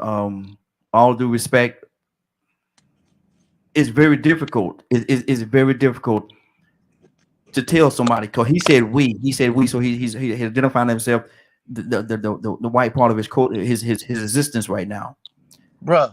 It's very difficult. No, you listen. It's very difficult. It's very difficult for you as a black man to tell this white man, just like it's very difficult for a white man to tell a black man what he feel and what he believe and how he live and what he think. I'm not trying to tell him what he feel. I don't. You feel what you feel. I don't. I'm not here to argue what you feel. A feeling is a feeling. I can't, feel in one hand, the thing, and crap in the other hand. Be respectful, brother. Be respectful, brother. Be respectful. I'm being respectful, but I'm gonna let you understand something. And this goes because when I hear, I'm being respectful, but when I hear a person, just like a black person, if I hear a black person tell me about their African culture, but they dislude their American culture, they don't go by their American, because you picked up a culture. We were split off during slavery from Africa. We brought over as much as we could bring over, just like the Africans that went to South America. You understand? Just like the Africans that went everywhere. Just like the Indians that had to go to other tribes because they were captured as slaves. You pick up those cultures. So if you're telling me that whites don't have cultures, then where did Black Americans pick up their culture from? You get what I'm saying? See, we picked up a part. We didn't bring everything with us because, like you said, we were cut off from Africa. He said what he said was this. He said if you go all the way back. He said what you're saying right now, Charles. Charles, hold on. What you're saying right now is this. What you're saying that where did the black people get their culture? Black people had a culture before they came to America. You can't it's almost, it's a, hold on, brother. It's almost like you're starting our history right there. When we came to America, we had a history before we came to America. So you We telling didn't me white start. people didn't have a history before they came No, to that's America? what I'm saying is this. I'm telling you for the example that you said. Telling me You Mexicans said, didn't have a history before they Charles, I'm came not to gonna let you America? overtalk me, brother. I'm not gonna let you overtalk me. First off, I'm not But gonna you let you do that. overtalking me. But no, hold on. My thing is this right here. My thing is this right here. You're saying, and what you're saying, what you're saying to me, and if I'm wrong, correct me, brother. Correct me if I'm wrong. It's okay. You have the right to do that. But right now, I want you to listen. You're saying to me that our history started when we stepped foot on the soil. That's No, not I'm not saying that. a part of our culture. That's I'm not not what you're saying saying. that. You said, I'm not well, saying what that. you said. Well, what you said was this. What you said was this. And correct me if I got your question wrong. You said that if we, when we came here, it started when we met with the white people and I stuff like didn't that. say that. I did not say that. Mm-hmm. I didn't say that, man. Well, You know tell I me what didn't say that. I said. Tell me what you said. Tell me what you I said. said a lot of our culture was stripped from us. We brought up Mm-hmm. as much as we could. I said this plain as day. You hear Mm-hmm. what you want to hear because you agree with what you agreeing with. Hey, I'm very neutral, brother. That's why I said if I'm No, you're wrong, not. correct me No, if I'm you're wrong. not. You're not as neutral as you First think of you all, are. I'll listen to you. okay. First of all, you're not gonna overtalk me, brother. I'm not gonna let you do that. That's not what I'm not gonna let you do that. I'm not gonna let you do that. It's not gonna happen. Okay. My thing is this right here. I said to you, what I said to you is what I said to you. And I said, correct me if I'm wrong. So I left it off there. So if I'm wrong, I say, correct me if I'm wrong. That's why I said that. Okay. Now, if you feel it's doing wrong, you have the right to correct me. I said that. Do that. But at the same time, you're not going to tell me what I heard. And I said to you, what I heard was this. That's why I asked you the question. Well, how you gonna say what you heard was this, and then I correct you about what you heard, what you thought, what you should have said, and what you thought you heard was this. You're not going Because to you tell me what to couldn't have say. heard what I I said what said. I wanted to say, brother. I said what I wanted to say. And that's Okay, what and I wanted to say. I get it. I get it. Okay. And I said what I said what I said. Mhm. What I said was, again, that we lost a lot of our culture. We brought up as much as we could, just like when they met when we went to South America, the same way. Mhm. But we picked up cultures from other people. Mhm. You understand? We didn't. You don't So what see is this? us What is doing. this? What is this? What does And this you have to just do with? cut me What is? off. I do. I do that sometimes. But what does this have to do? What does this have to do with what he said when he said white people have no culture? What does all this got to do? Let's go back right there. That's where we started at. All right, Let's then. go back. Let me He slow it said down for you, bro. Let me he slow said it down for you. no. Now it's almost like being disrespectful, calling me something that I'm not. So be careful with that. But How my I'm thing calling you is, something you're not? listen, brother. What Listen. are you talking about? I'm talking about you not listening. You just cut Okay. me off. I do that sometimes. But my thing is right here. Let's go back to what he said. He But I said can't white listen. people have. He said white people have no culture. All right, Let's do it. can I answer that? Can I answer that Absolutely, part? absolutely. Now, my question is, if white people have no culture, just like blacks coming to America picking up cultures of other people, how didn't we not pick up the culture of the slave master? All right. I'm going to try to make sure I say this in a way that is understood. What I consider as white culture is sort of like some of the African culture, the Native American culture, things like that. Respect, honor, high morals for other That's human not beings in culture. other life. That's not culture. What you Go ahead, Badger. So before things got as bad as they have in America, you have the Catholicism that came up to Europe that slaughtered a ton of people and forced them to believe a certain way. And that system, which is one of many systems throughout history of belief, became a culture by itself of teaching Europeans that you are better than other races, that you if you're not selfish, you're living wrong. If you're oh, okay. And if you're not following that faith, you're a savage, you're evil, you're bad. So this mentality being taught for hundreds of years came to America. Those teachings founded America. The slavery came from Europe over here from that mentality and teaching.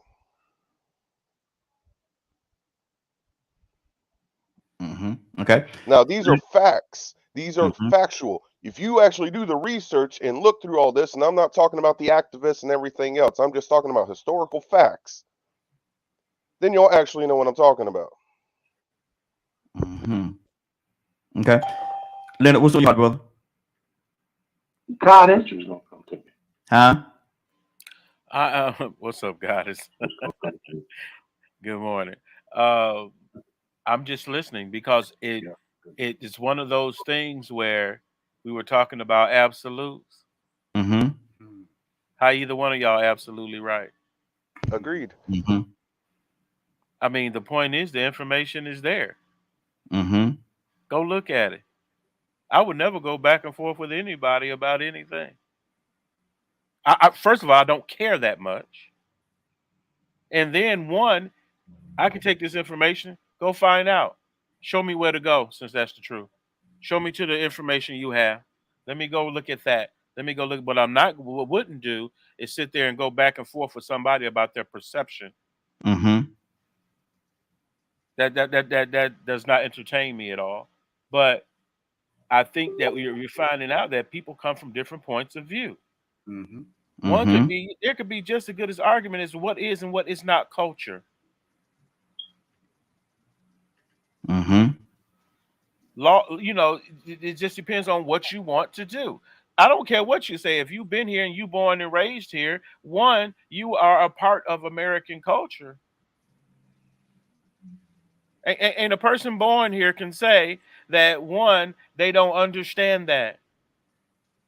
Now, it may not fit into the narrative that you want, but that there's an American culture. People speak of black culture and don't even realize what they talking about. Black culture is what happened here. Ain't no black culture in Africa.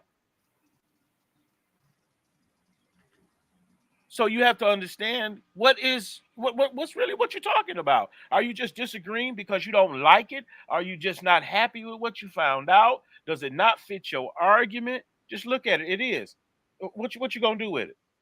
What are you gonna do with it? See that history thing? Now that you don't argue about all this crap, what is it good for? Let me do this. No, Rico. there was you popped a comment up. Yes. They say no black culture in Africa. And there was a question. But they had question marks behind it. Yes, absolutely. Okay. Because there is no black culture in Africa. Black didn't become an issue till here. There's a certain amount of culture. There's and then when even with my man's Charles's point, just because you was here don't mean it's their culture. You don't know where they got it from. So there could be remnants of that has come from various civilizations. But one thing about America, you got to remember, America's a melting pot. There's a lot of things that Americans took, just like your Bible. Your Bible ain't one culture. But you believe that because of how it's been used. That's several stories from various civilizations throughout time. Various cultures around the world at different time periods, subject to those contexts then that may not even fit your definitions. So don't be so adamant about arguing what is and what is not. Because every theory is just as good until someone comes along and disproves it. So let me do this right here. Rico, unmute yourself, brother. Culture. Explain to the listeners what culture means. Well, to me, first off, we got to understand that culture can be created at any time. Yes, sir. So, you know, Charles was exactly right. And white people do have a culture. They had a culture that started over here that was seen nowhere in the world before now, feeding babies to alligators, breeding black people like pit bulls or shih tzus. That was a whole culture. buying and selling. I thought you were saying something else there for a second. You can put me in that corner. You know, I thought you were saying something else for a second. But we speak of a culture. You know what I'm saying? I mean, you know, sometimes people like to agree or they just like to debate and they don't like to listen or reason. What Badger was saying actually would lead to what Charles was saying. What Charles is saying is that was an American culture created over here. And guess what we did? We bought into it. We drank the Kool-Aid and we wanted a part of it. Guess what? The American dream is a culture. We want it. We had to adapt to a certain culture to achieve the American dream. Integration put us into a different culture. That was a white culture. Black people from Africa come over here and they have to adapt to American way of life. So we start turning into a different culture. Some people retain their culture and they practice the rituals. They go through all the things that they normally do. They brought it back with them. But what we do, we practice the rituals and the cultures that we learn from what was developed here, not what was developed in Iceland, not what was developed on native lands before Columbus, not what was developed in Nigeria, but what was developed in this place that somebody calls America. You can spell it with 3 Ks if you want to. The Ku Klux Klan is a culture. It's an organization, but they have a culture that was created. I mean, so yeah, white people do have a culture. I mean, I don't even know how to address the rest of it. I mean, you know, culture, we do have to understand cultures can be created and they can evolve and somebody else can create another one. There are cultures being created all the time, drug culture, sex culture, just so many different things that people adapt to, and that becomes their way of life. So, you know, to say that white people don't have a culture, I think that's I've heard that verbiage before, though. I've heard that verbiage many times before. People say that, and I think people, the way that we're looking at it right now is different from the way they're looking at it in a simple form. Like, okay, what they're saying is white people stole everybody's culture. But if that may be the case, they might have went around and colonized and stole everybody's culture. But at the same time, they created another one here. And even the people that saying white people don't have a culture, we speak about the dog eat dog. That dog eat dog culture that we're in. That selfish, that non-community culture that so it's different ways that you can explain this. Somebody might come back and say, oh, he's saying culture all wrong. That ain't what culture means. Well, that's gonna be your perception. But I know one thing, we have adapted a way of life over here that is our culture now, that is not anything similar to what they're doing in Africa. And even they're looking at us like something ain't right with y'all. Wow. Let me go to Tucson. I told Tucson I was coming to him, man. I got sidetracked. Tucson, what's on your heart, brother? Yo, we know how to fall out. I love y'all. Love you too, brother. I trust you, but I love you. What do you mean you don't trust us, man? What are you talking about, Willis? Look. Oh, I'm sorry. Look.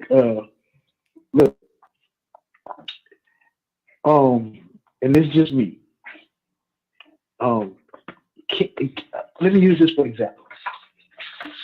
If I got 2 books that are talking about the same thing, and the mindset of the writer, the 2 writers, doesn't agree, and they speak their truth, which one is true? When it really comes down to it, you be like, I be doggone, Christopher Columbus did not discover America. That's history. Right? Yes. That's history. That history will put out there that there were no black slave owners. History will have a lot of people having a Caucasian Jesus.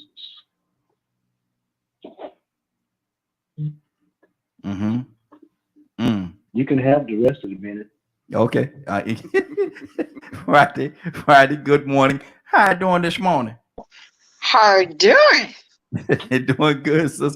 What's on your heart? What we talking about? I mean, coming in on the end when I came, I don't know even what I came in on, but it seems as though we're talking about cultural. We veered off in that direction, but the topic is there absolute truth in history? For somebody.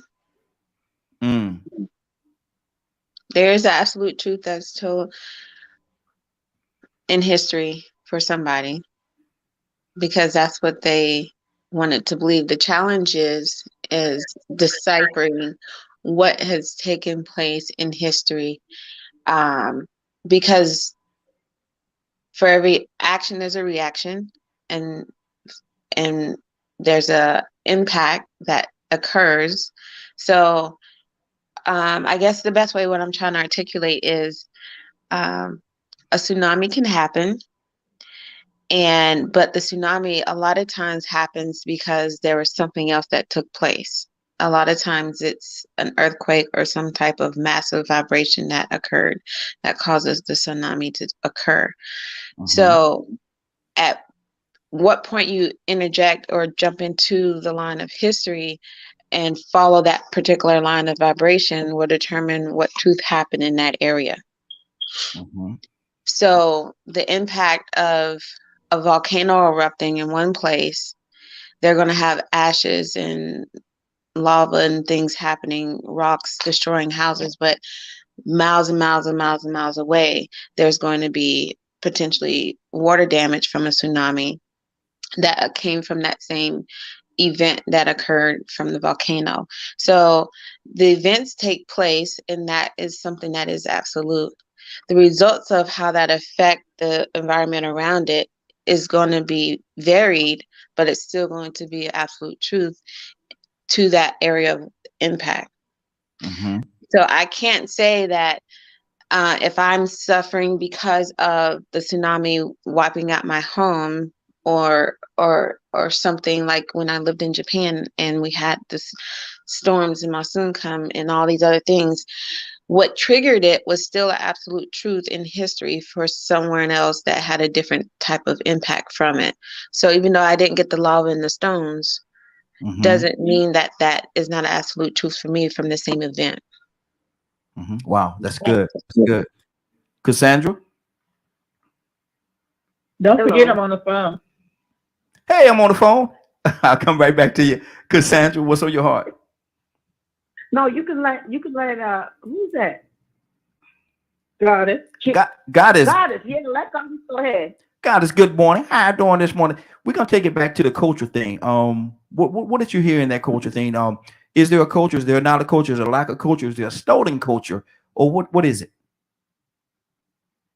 I believe that I listen to everybody. Everybody has a right part of the answer and a misconception, but a true part of the answer is truth, because culture is changing on a daily basis. That's what people fail to realize. Now, our history might not change, but our culture is changing. And a lot of people are feeling that's what we're going through right now in the redevelopment committee in our area down here on 18th and Jazz Blues area. Because nobody, if you get 3 black guys who walk in the door, they don't know who Miles Davis is. They won't know who Charlie Parker is. So that's people want to bring back culture that's no longer there, but everybody's dying off to listen to that. So that's not really going to work. Everybody's dying off. Most people that listen to that was in their 80s. So who are you going to cater to? And you can use it as an educational tool. You can use it as an artist tool so people can develop their music. But so far as in using it as a anything other than that, it's not going to work. That's just like the waltz. I posted on my Facebook, we don't do the regular debutante waltz no more with our fathers. They got a new one. It's called the trap waltz. Mm-hmm. They still using classical music, but it's an upbeat. It's a whole different type of dance, and it's really, really, and they still wearing the ball gowns. So culture has to adapt to the new era that the world is changing. Mm-hmm. So it's ever evolving. There is different types of culture. So there's hip hop culture. There's what's the name said? There's Ku Klux Klan culture. There's just certain things that they do that we won't do. Africans have a different type of mentality. Mm-hmm. Mm-hmm. Wow, that's good. They don't understand us to a certain extent, and we in certain things that we don't understand them. Mm-hmm. Like their bathrooms are outside. Never understood it. When they build houses, not to do updated houses, but if you live in the countryside, your house is going to be in the outside. Your bathroom is going to be in the outside. Can't understand it. Mm-hmm. Good deal. Good deal. Let me go to we got another caller. Cassandra, we'll go to the caller, then we'll come right back to you. Brother Pete, good morning. How you doing this morning? How you doing this morning, sir? DKM Radio Morning Glow analyst and audience. Hey, doing good, doing good. We're talking about is there absolute truth in history? And we also talked about culture. And it was said that certain people don't have cultures and other people have cultures, and it got crazy for a second. What's on your heart, brother? History is told by the conqueror, so that's objective and subjective, whether it's telling the truth or not. And then as far as culture, that's deep. I was hearing my dear sister speaking, so trying to draw on the concept, and we've been told, and we can see where some folks don't seem to have some cultural traditions, but then they do have cultural traditions. They might not be as vast and great and notable as others, but their traditions and traits of their culture. Just trying to get the full, because I came in, we got it, so I want to make sure that I'm speaking in the context of the conversation. Mm-hmm. It was said that white folks, our Caucasian brothers and sisters, don't have a culture. What do you say to that? They have traditions and traits, don't they? Mm-hmm. Do they have traditions, things that they do that they're kind of known for doing? Do they have character traits, morals, principles, character traits as a group that you say, I noticed this coming a lot from them? That's their culture.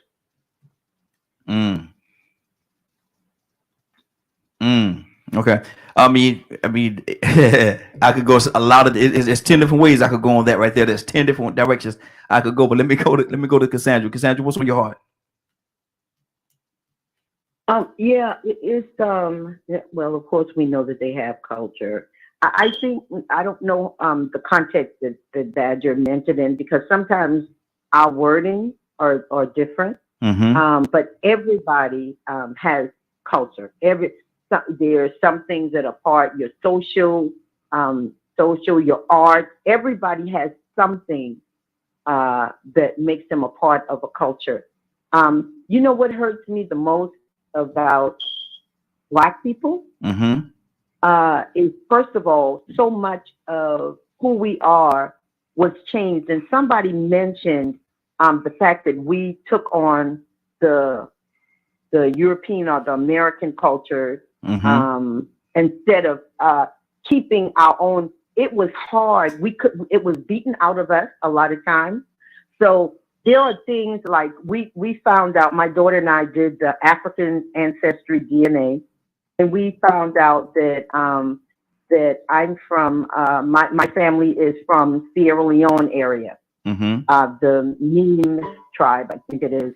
But I don't know anything about that part of my history, but that's what I want to learn more about. That was stripped from us, but we need to try to find a way to connect, because that's a part of who we are.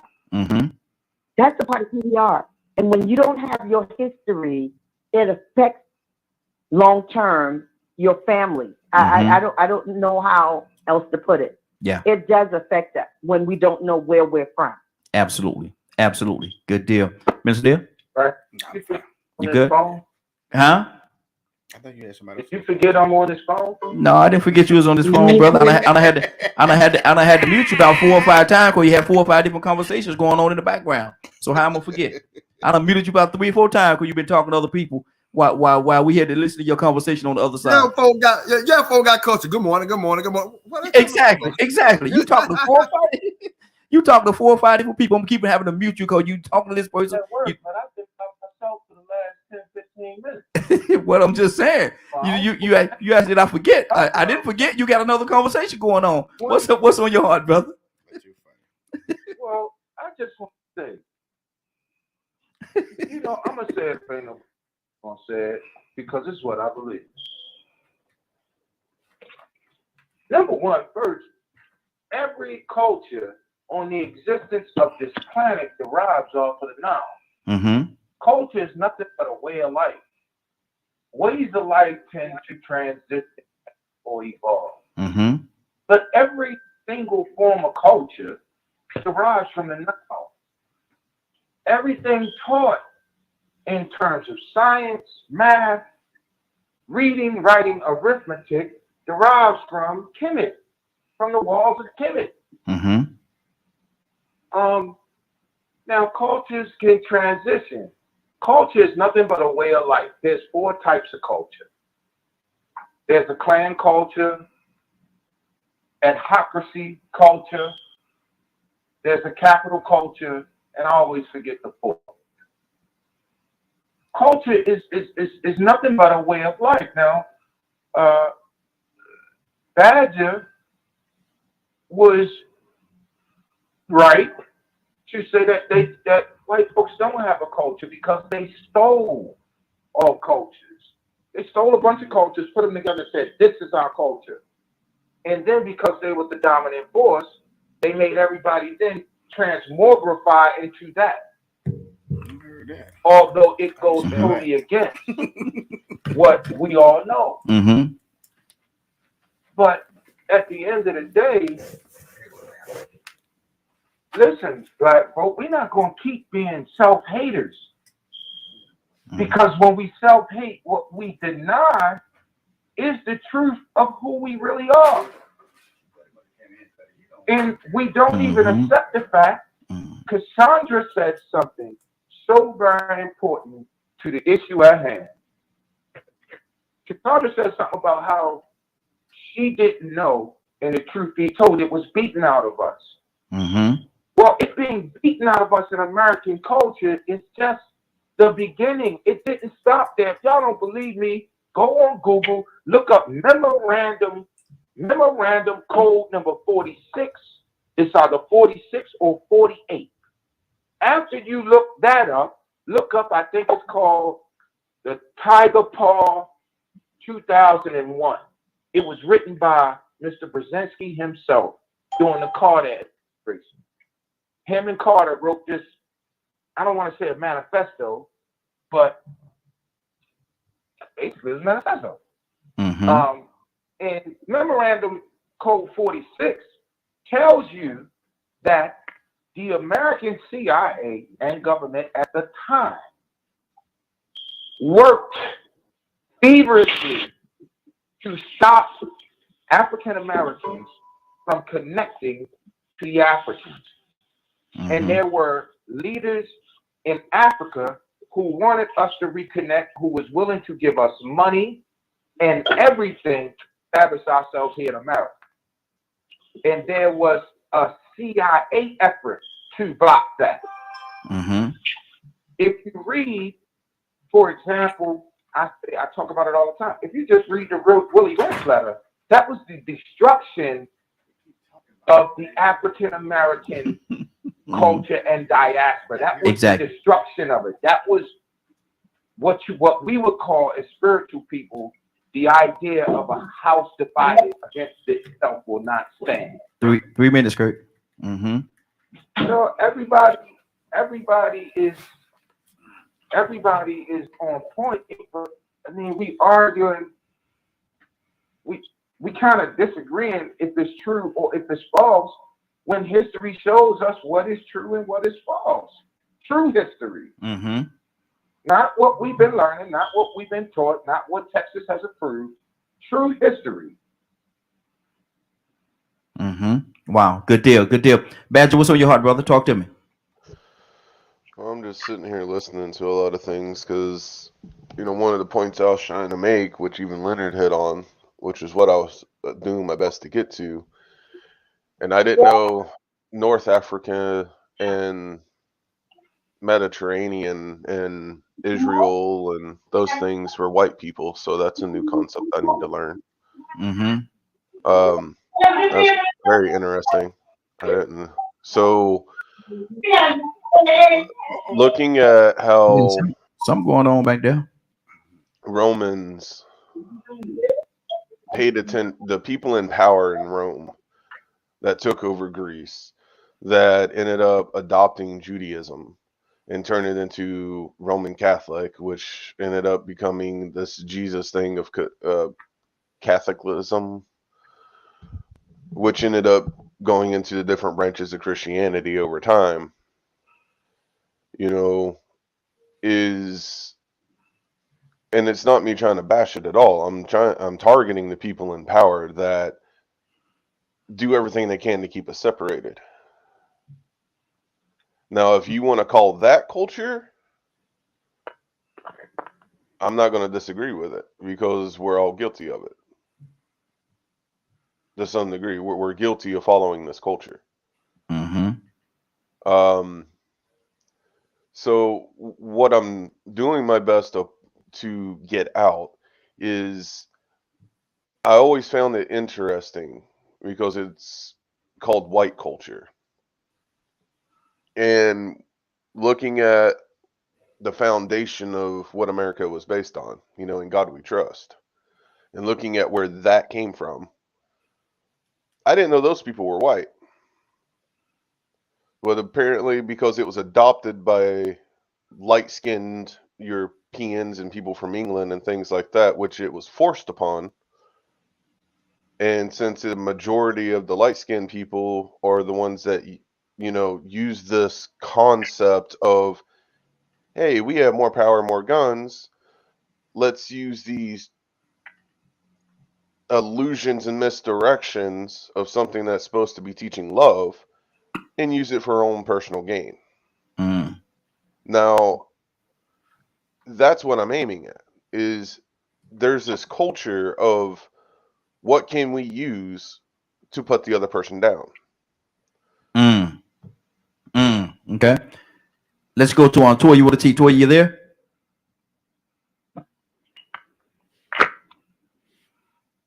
Oh, I think we just lost Toya. I just came to him. We just lost her. Rico, talk to me, brother. Yeah, man. I'm pretty much in agreement with everybody. I mean, to a certain extent, it's just the delivery is coming off. You know, it's true when you say that white people didn't have a culture. They went around the world and stole everybody's culture. You know, some people know the story about North Africa being empty because they already knew they were coming. The Moors had already came back and told them that they were leaving Europe and they're going around tearing up everything. But then we still have to admit, that's why I was glad Goddess came in and said that. Goddess, I did say earlier that it evolves and cultures are always created. We have a new culture now called the hip hop culture. It's not new, but it was created over here. It didn't exist. But now it has taken over the world. Just think about it. Hip hop culture started over here. Now it has a roots in African ancestry, though. But African ancestry doesn't get the credit for hip hop culture. New York does. So cultures can be created amongst groups, organizations, Masons, Illuminati, Vikings. Vikings had certain culture. They may have picked it up from somewhere else, but then it evolved when it got to them and turned into something else. So to say that white people don't have culture would be absolutely wrong. Because if white people don't have culture, then we don't have a hip hop culture. That's Africa's culture. Yeah. We need to put Africa back on it. Vikings didn't have a culture. So what we exist in right now is a culture was manipulated by a not majority, but a dominant manipulative group in society that evolved into and created a culture that has pretty much taken over this country. And now we all involved in it. Capitalism, business. We want that American dream. That American dream, that culture didn't exist everywhere around the world. Or we be saying, I want the Chinese dream. Yeah. I want the Saudi Arabian dream. Now everybody do want to go to Dubai. They want to visit. But everybody want to come to America to live because there's a culture that exists over here that has been created that some people find favorable. And then after they get here, they find out that they can't trust everybody. Wow. And absolutely can't. Pete, what's on your heart, brother?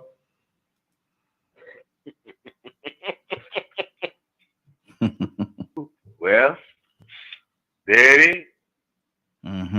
Culture. We in culture, that's a big issue right now in this country, culture. Because the usual norm, conformed, accepted form of culture is being assaulted with all other types of culture. That's what's taking place right now. Folks are saying, I don't have to do it that way. I don't believe that. I don't believe it that way. I don't see it that way. I don't do it that way.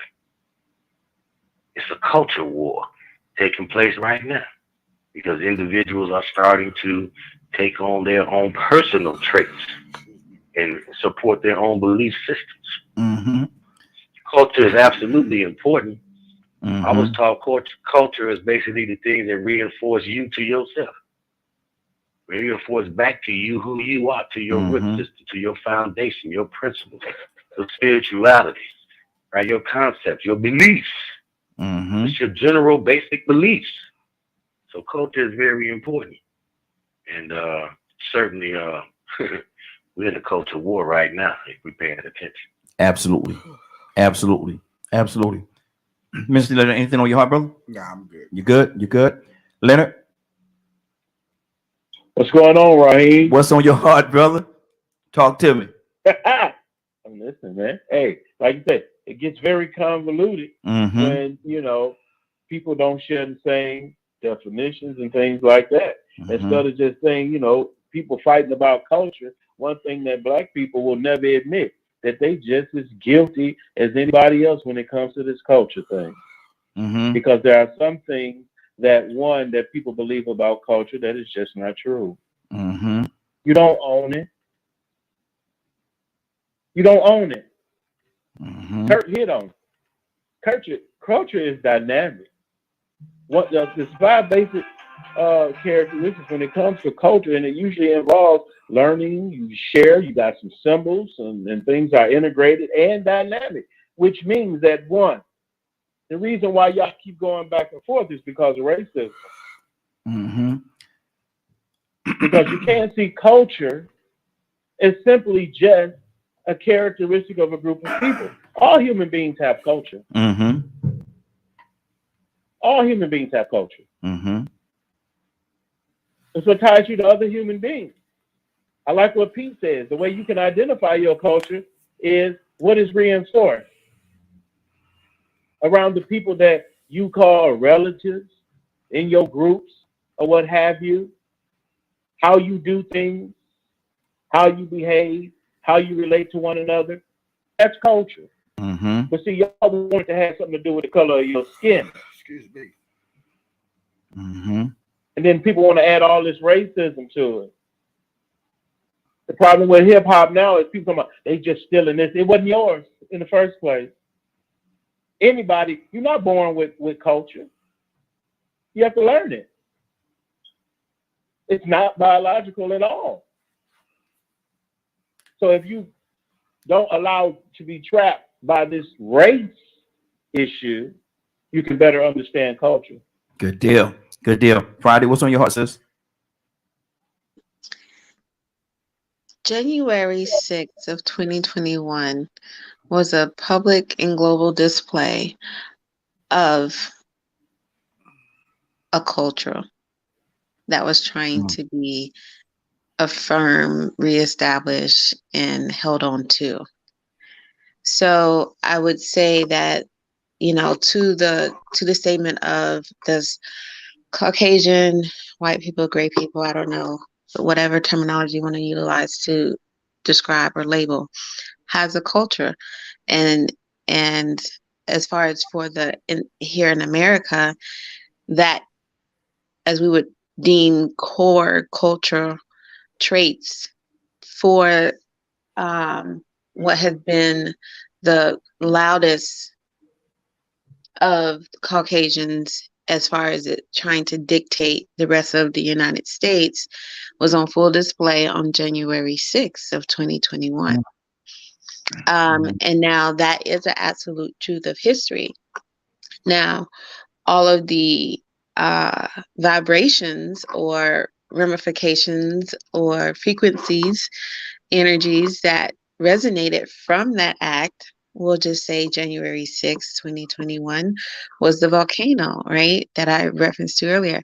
Now it's changed how we're going to go forward in terms of, is this something that's going to be accepted continuously as a norm for America? Or how are we going to dance around it or coexist, knowing that now it's been put on full display that this way of attempting to create a culture for everybody else to abide under is that we've wanted to act as if history wasn't telling us all along was there, is there. So how we maneuver and how we respond, are we going to continue to be divisive, or are we going to come together?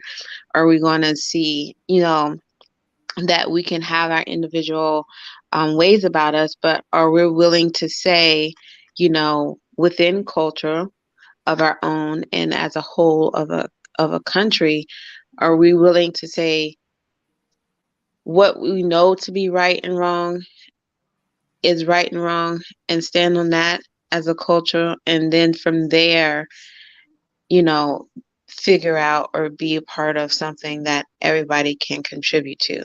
So to that one point, you know, I would say that there is a culture in America that we all have and that we all contribute to. And now are we going to shift that or change that now that tsunamis have hit? Because what was once was is no longer going to be the way that we have to rebuild.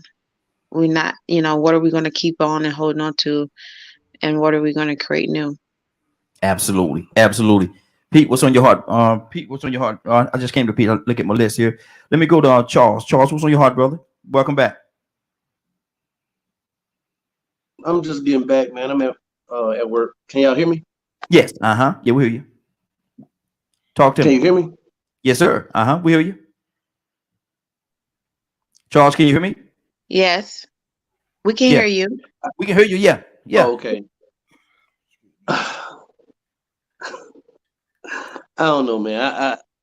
I guess when I was gone there, y'all had a better discussion about the culture thing, and part of that with who was just talking, I agree with a part of that on the culture thing. And it just keep killing me when y'all keep bringing up, January 6th. I don't get the problem with January 6th. I really, and it's not a black and white thing to me. Well, it might be.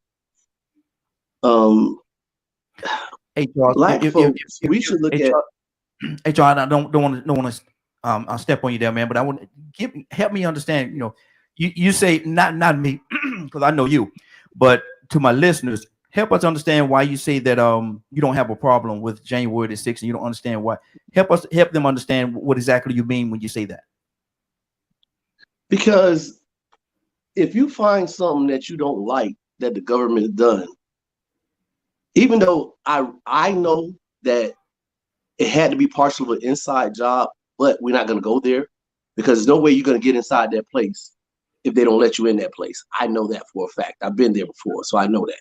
But anyway, if you have a problem with the government, as of we the people, we should go at the government, our neighborhoods, and burn our hoods down. You get what I'm saying?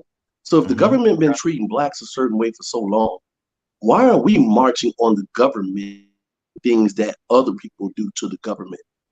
You understand? To let them understand how serious we are about it. So if it's up to us to go take over the White House or so, and I'm not saying do it now, but I'm saying if they got the balls to do it, instead of burn their own neighborhoods down, then why shouldn't, if we've been through so much and so turmoiled and tarnished with this American way of life, or the police been dogging us out and we don't even go to the police station and just do a Nat Turner. I'm not saying do it, but you get what I'm saying. Then why are we complaining about when other folks do it? Why aren't we strong enough to get in and do the same thing they do? You know, I don't understand. It's the narrative that when somebody points something out to me and you hear the media talking about it all the time. But it was way worse when neighborhoods got burned. And our neighborhoods got burned. They came in our neighborhoods and helped us burn our neighborhoods and went back to their good neighborhoods. But we don't talk about that. We don't even, they came to our neighborhoods. When I say they, I'm talking about white folk went to the black neighborhoods and helped burn them down and went back home. Yeah. But when we go, like when they went to Washington, they went all the way to Washington and said, we ain't taking this no more. But we don't do that. We sit around and say, well, January 6th is going to be, man, January 6th ought to be a day that we should have been over there January 7th. If they did January 6th, you should have been right behind January 7th. That's how bad the black community has been treated per se. Okay. But so Charles, January 6th, January 7th, January 8th. I see what you're saying. I see exactly what you're saying. Man. And I'm not gonna say it. Honestly speaking, I'm not gonna say I disagree with you at all. I'm not gonna say I disagree with you at all. But what I will say is this right here. I like to look at both sides of the coin. We all know, being truthful about this whole situation. We all know, you can't, Charles, I don't think you hear me, but we all know, being truthful about the situation. If we had gone to Washington January the 7th, January the 8th, there probably wouldn't have been a January the 9th because they would probably kill us all off. No, that's not true, brother, because you got to understand that you have pictures and videos of black people marching on Washington with guns with them. You get what I'm saying? But if that's the case, if it's to lose your, all right, you saying it's okay to burn your neighborhood, but not okay to talk to the government what's going on? Even like the police stations in your neighborhood. I didn't say that. No, that's not what I'm saying. I understand what you're saying, but that's not what I'm saying. Y'all played the same trick on each other, man. Earlier, he didn't say what he said, and now he just did the same thing on you, man. You see how people play that little talking point? Hell, you trying to say it's cool to burn down your hood? Hell no. Sometimes I do that. Well, Charles, hey Rico, sometimes I do that. That's good.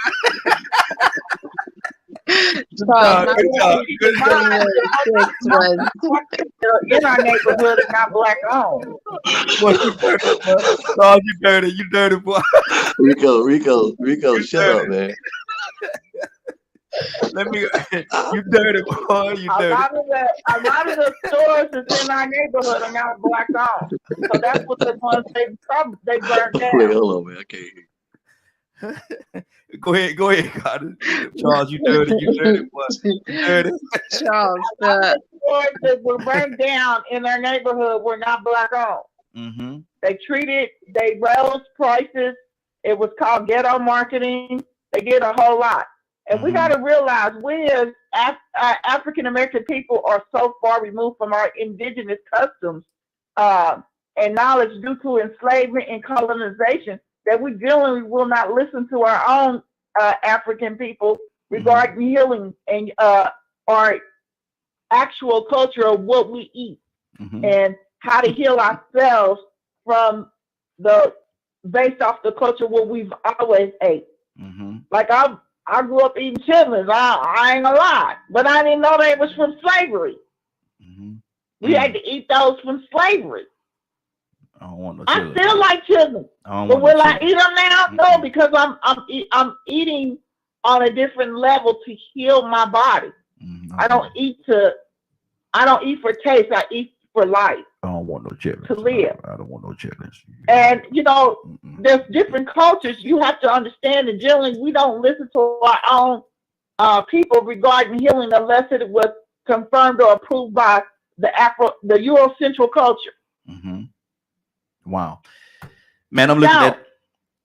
We don't look at the herbs and how to heal different things, but we'll run to this doctor, and this doctor will tell us where we could probably be using certain herbs to get rid of diabetes, high blood pressure, and stuff like that. If we change our eating habits, if we change certain things that's within our culture, and go to what's in our culture, we have to, as a 2022, we have to get back to that. Good, Goddess. It is 10:06, sister, and it's gonna be 10:45. Because you got so many points that you can make on this subject, but we got to get out of here. We got to go. Anybody have anything before we get out of here? It's been a great broadcast, Charles. You're a dirty fellow. You're a dirty brother, Charles. You're dirty. I wanted to say to Charles that the reason I didn't know it was brought up before, but the reason the positioning of me bringing up January 6th was to illuminate the fact that there was a group of people who share the same cultural beliefs, and then they put it on full display on that date. And so not so much from any other principles of what we could and cannot do to fight the government, but from the context of talking about cultural, and if white people have a culture, for those who are primarily Caucasians that day, based on their cultural way of life and belief, they felt entitled to go and put it on full display on January 6th. And so that was the perspective that I was coming from with that statement. Now, Friday, we're not gonna stop one person talking and let you talk 20 minutes now, Friday. And we ain't gonna do that now. Anybody else have anything? I'm done. I want to make sure I don't know if I was clear in what I was meaning by when I said white people don't have a culture. When looking at history, the Caucasian race is a melting pot. They have Christianity, they have teachings from all over the world, they got guns from China and figured out how to use it to do even more harm to the world and things of that nature. Europe is a mix of people. Okay, but Badger, we got to revisit it, brother. We got to get out of here. We got to get out of here, man, because it's already 10. No, you good, and I appreciate your clarity on that. But Rico, what's going on at 3 o'clock today, sir? If you missed today's broadcast and would like to see it or hear it in its entirety, you can tune in at 3 p.m. Eastern Standard Time on www.dkmmediagroup.com. Good deal. Minister Neil, can I get you the prayers out, sir? Oh, you at work today, brother. You at work today. Come on. Oh, I cannot play hooker.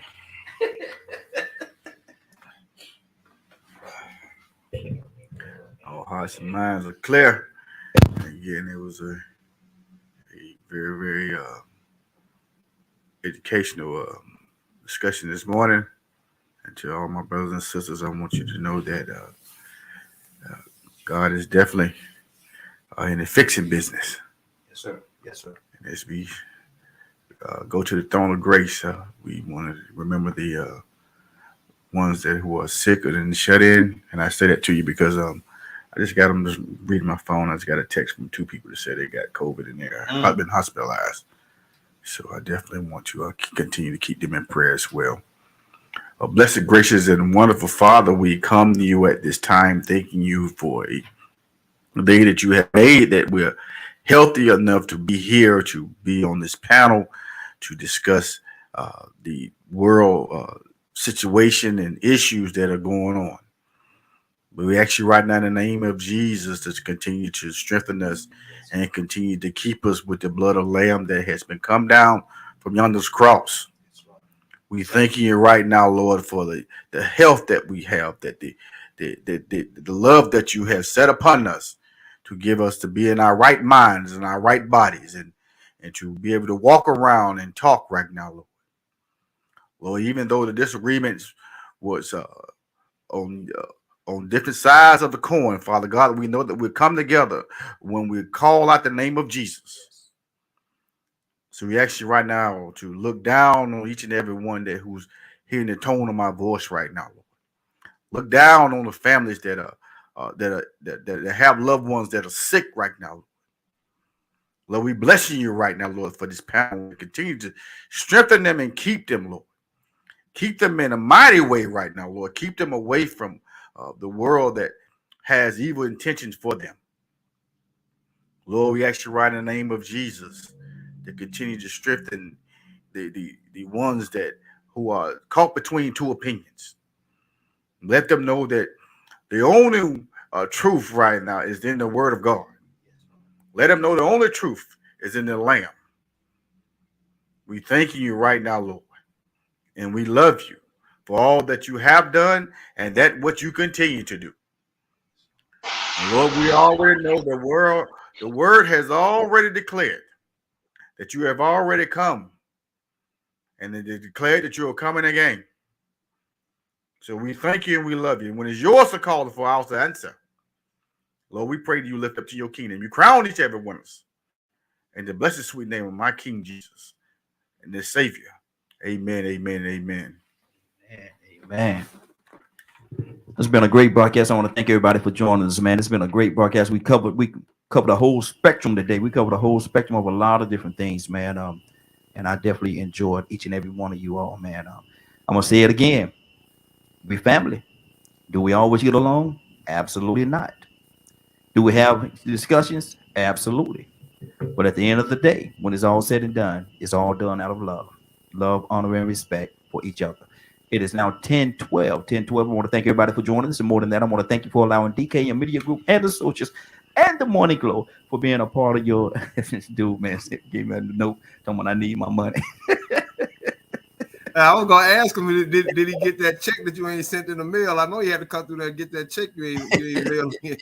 The mailman said that direct deposit ain't showed up yet. Don't worry about UPS. If you see him with some shades, some Ray Charles shades on tomorrow, you know I got something out of it.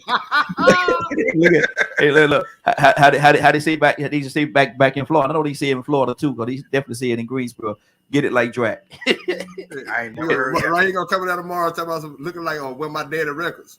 Right. He gonna be there with Lord. Friday, I have a hat on too. Friday, you ain't gonna let him do me like that, ain't it? Friday. That's my sister now. I know how to stay in my corner. Oh Lord. So so basically you're saying, look, Badger. Yeah. You ain't gonna let him do it to me, are you? I did. I totally missed what happened. Lord, my appreciate it. Hey, I want to thank everybody for joining us. And more than that, I want to thank. Oh, was it Neil? Yeah, Neil. So you oh, you on your own? He's your partner. See what I'm saying to you? See what I'm saying to you, Lord? Playing with old money, man. Huh? Playing with old money. Man, ain't nobody. I'm still trying to get 5 questions right so I can get $20. There you go. And we're gonna do it tomorrow too. Y'all be ready. We coming back tomorrow. Y'all be ready. Yes, sir. And we just had a conversation about truth. Trust.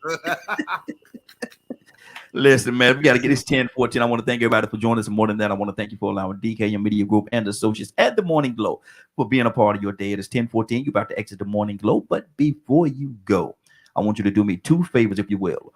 One, I want you to continue to pray for us because we're certainly praying for each and every one of you. Number 2, why this is real simple. I want you to go out there, find somebody, and give them a hug because you never know. It could be the only hug that they get, or it could very well be their last. Love you, and ain't nothing you could do about it. Have a great day and a better tomorrow. And we shine some of this light on you from the Morning Glow. Take it out there into this wicked and cruel world that we live in and let your light so shine. If you get an opportunity, give somebody some love. You just might find some love in return. Won't that be a beautiful thing? Have a great day. Take care of each other, and please be blessed and pay folks their money.